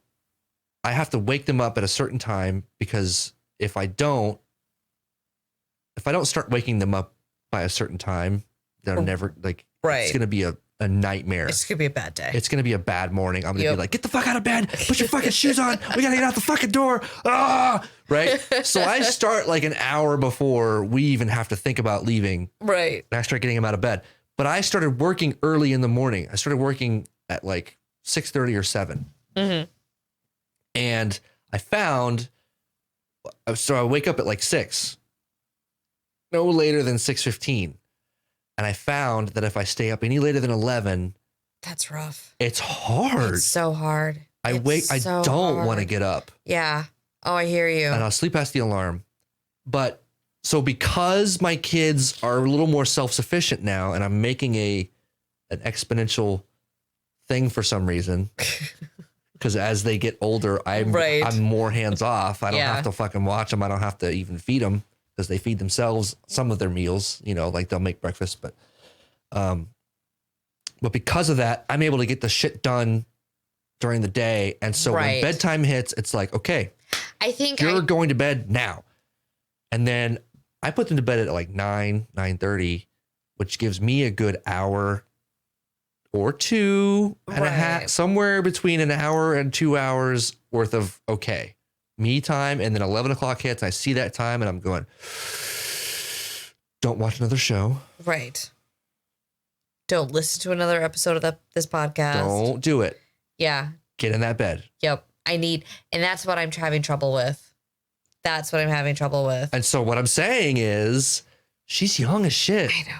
So it's hard. It's hard because you have to find those pockets where you can get shit done during the day so that you can go to bed at a decent time. What I need to do. But I mean, she's still fucking, she needs you. What I need to do is I need to stop trying to schedule so much for myself. Okay, do that. That's the thing. Is that stop being an overachiever, dude. I know. I try to Leslie note my life. You're not in love with Joe Biden, are you? No. She was in love with Joe Biden. I know she was so. That show, there are certain parts of that show that did not age well. Like the whole C.K. Lewis thing. Oh, man. Oh. There are certain aspects of that show that just did not age well. That poor fuck. I don't even know the whole story, but man, I feel for him. I do. Do you? I do. It's creepy. Do you feel it's for creepy. A man who like masturbated in front of women who felt like they unsafe to leave? I've heard both versions of it. I've heard that he asked permission. Okay. And then I'm gonna let you. And then he actually did it, and they were like, "That's weird." I didn't think he was actually going to do it. But then I've also heard that he didn't, and it was just weird. So I don't know where I stand on that. Here's the thing. I've been asked to have sex with people that I didn't feel like I could say no to. Oh, okay. I see what you're saying. That's the thing. So that's the thing. Just because he fucking asked. And they said yes. Doesn't necessarily mean that yes was full-heartedly felt. How do you know? Like if you're him, how do you know? If you're him? Yeah. Body language, tone of voice. Ooh. If that's gotta be hard, right? Like if you just fucking bring shit up out of the blue and they're like, sure.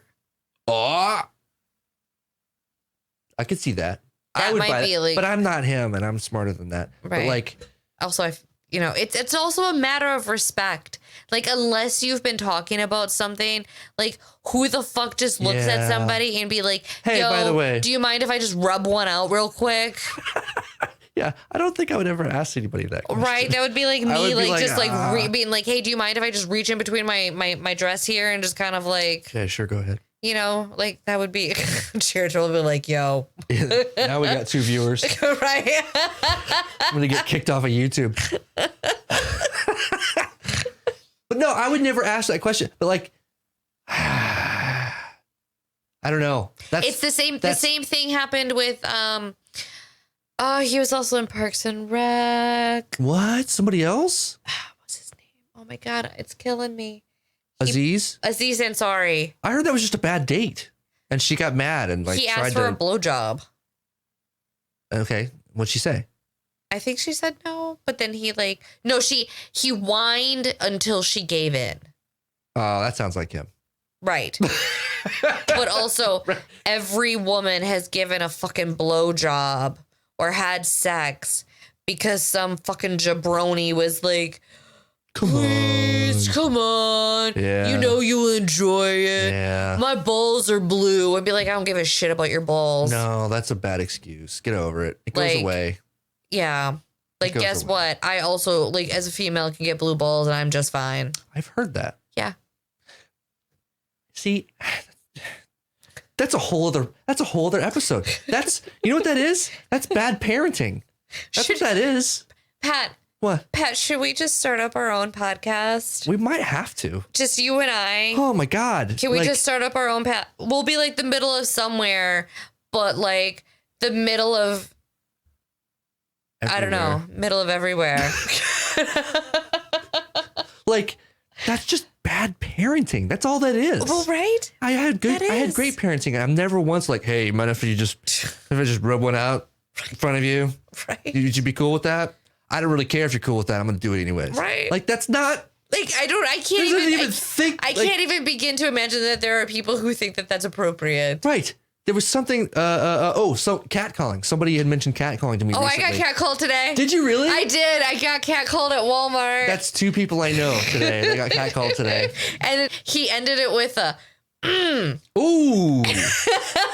Hey. Seriously? That's high praise. Right? I walked past one time a couple of years ago, a bunch of guys. I felt like I felt good. And like one kind of noticed me and he nudged his friend who then took notice me. And then they watched me. And I was like, yeah, that's right, boys. You go right ahead and objectify that fine ass. Did you really? I didn't say it out loud, but that's what I thought. Dude, I kind of want to be catcalled. I've never gotten catcalled. But so my friend, she mentioned this earlier to me and I was just like, it never occurs to me to do, like, I don't think that way. Right. It's because I had great parents. Right. Thank you, Thanks, Mom and Dad. I know you're going to watch this. One of you. Oh, look, there's a spike. You see that? Woohoo! That was another person, and then they immediately left. That's what that is. They were like, nope.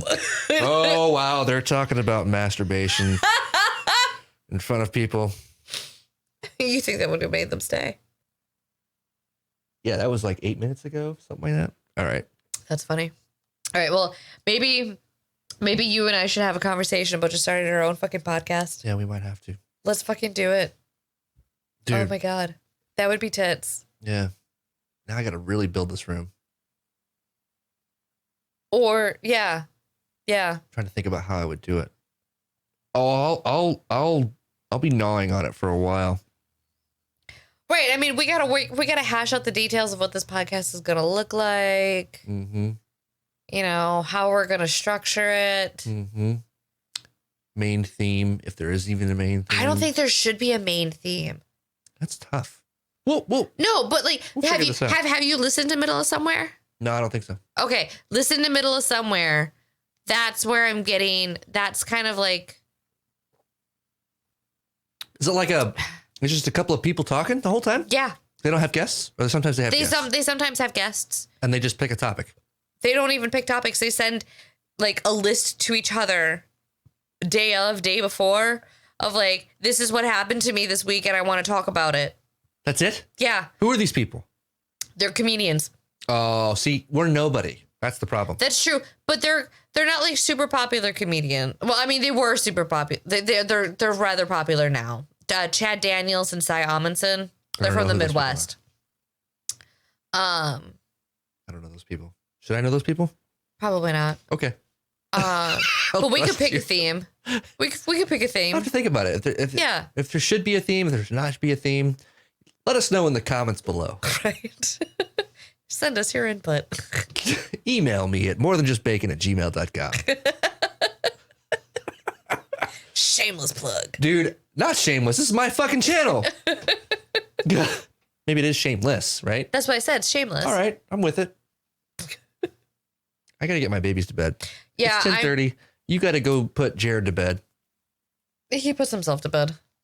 He's probably asleep right now. Let's be honest. I'm going to be up for another hour minimum. Yeah, I'm gonna have to get my kids to bed. It's gonna take a good hour or so, and then I'm gonna be going to bed. Yeah. I have to be up. I have to be on the road by 8:30 with baby in tow to be in Westerly by 9. So 9:10. I'm not jealous of you. My commute is from downstairs to right here in this chair. Smart me would have prepped the diaper bag tonight before she went to bed, but it wasn't that smart because I got my hair cut instead. Fuck yeah, you did. Because I hadn't gotten it cut since October. And then you're going to get your fucking peekaboo. I'm going to get my fucking peekaboo. Because Jared's going to forget Mother's Day. Sure is. I'm trying to say it as much as possible so that when he listens, right. If he listens, I'm not going to text him. I told him, I'm like, you got to get it better about this, bro. And he's like, yeah, I know. Yeah, I know. Did you wave the daughter in his face and be like, you're setting an example for this? Right. Like she's going to base all her relation. I've said that. I've said that to him. If she's straight, cisgender, whatever. Either way, it doesn't matter. It doesn't matter. Oh, it doesn't matter? It doesn't matter. He's setting her up of how to be treated in a relationship. So are you then? Well, right. Exactly. Right. Which is why I already have everything picked out for his Father's Day. And I bought all of his birthday. Granted, I did go shopping 2 days before his birthday for the final part of his birthday gift because all of a sudden my brain was like, I should also get him this thing. Can I be a little sexist at this moment? Sure. Women are better at this. Are they? Or are we fucking forced into this role by society? That's a good question. Because I have seen men, straight men, be fantastic gift givers. Are we sure that they're straight? Yes. Okay. Just checking. I'm terrible at things like this, and I'm a great man. I think I'm a great man. Maybe I'm not. It really just requires you to step outside yourself. And you have to think about the other person and what is going to make the other person so happy. That's difficult for men. A lot of men. Why is that so hard? It's hard to explain. Men, that's why. See, but that to me isn't an answer. It doesn't compute. I know. I haven't fully thought this through, but I know it in my heart that it's true because I'm not a shitty human. Right. And I've sometimes been accused of not being as thoughtful as I could be. Right. Or as romantic or whatever as I could be. And I'm just like, it's not because I'm a terrible human. It's just because, and then that's where it stops. ... It's because, and I'm like, why? Why am I like this? Maybe that should be our theme of our podcast. Why are guys like the way well, not they even are? just guys, but just like we pick a topic that kind of confuses us and we give like a real world spin on like, here are our thoughts on it. We're average Joe talking. We're not super educated. We're not like, neither of us swing really hard one direction or the other. But here are our thoughts on, political views and social norms kind of a spark to get people to think. Yeah. Because that's what people need to do. They need to think. Exactly. They do. Nobody's thinking for themselves anymore. No, not at all. I don't care what you think. Just fucking think. And I feel like a lot of people are afraid to say some of the things that you and I have said to each other, like in my garage. Oh, yeah. 100%. And I think if they just started hearing more people like talk about some of that stuff. It'll spark a conversation in their real life about like, well, why aren't we talking about this? Why aren't we talking about, whatever? You can talk. That's it. Our podcast will be about the things that nobody talks about. It's going to have to be, because that's what this world needs right now. People need to be able to know, they need to remember that you can talk about anything. Yeah. And just because you don't agree with somebody doesn't mean it's the end of the fucking world. Exactly. And that you have to hate them and that you have to cancel them. You get me riled up. All right. Let's call it a night. We're going to call it a night. We're going to do a follow-up. On the 20th, I think, is what it was. I have it on my phone. You look at all these notifications. Jesus. Let's face it. Half of them are like Netflix and Disney telling me that there's new shows. I have us, on the 20th. 20th. Yes, on the 20th. Why do I have it set for 10 o'clock? I don't know. I do. You have it set for 10 o'clock. It should be like 7. Right. All right. I think that's what I have it set as. Why would it be 10? Maybe I just fat fingered it. 7. Yep. All right. And it's going to be an audio only, so don't even worry about showing up on the YouTubes. We'll have to see this mug. My one viewer. And our 9 whatever. 9 playbacks. Ooh. Anyway, this is awesome. Yeah, this was fun. Feels good, doesn't it? It does. Oh my God. All right. I'm going to hit the outro music and then that's it. Sounds great. I need a cigarette. So let's go. Bye, everybody. Bye.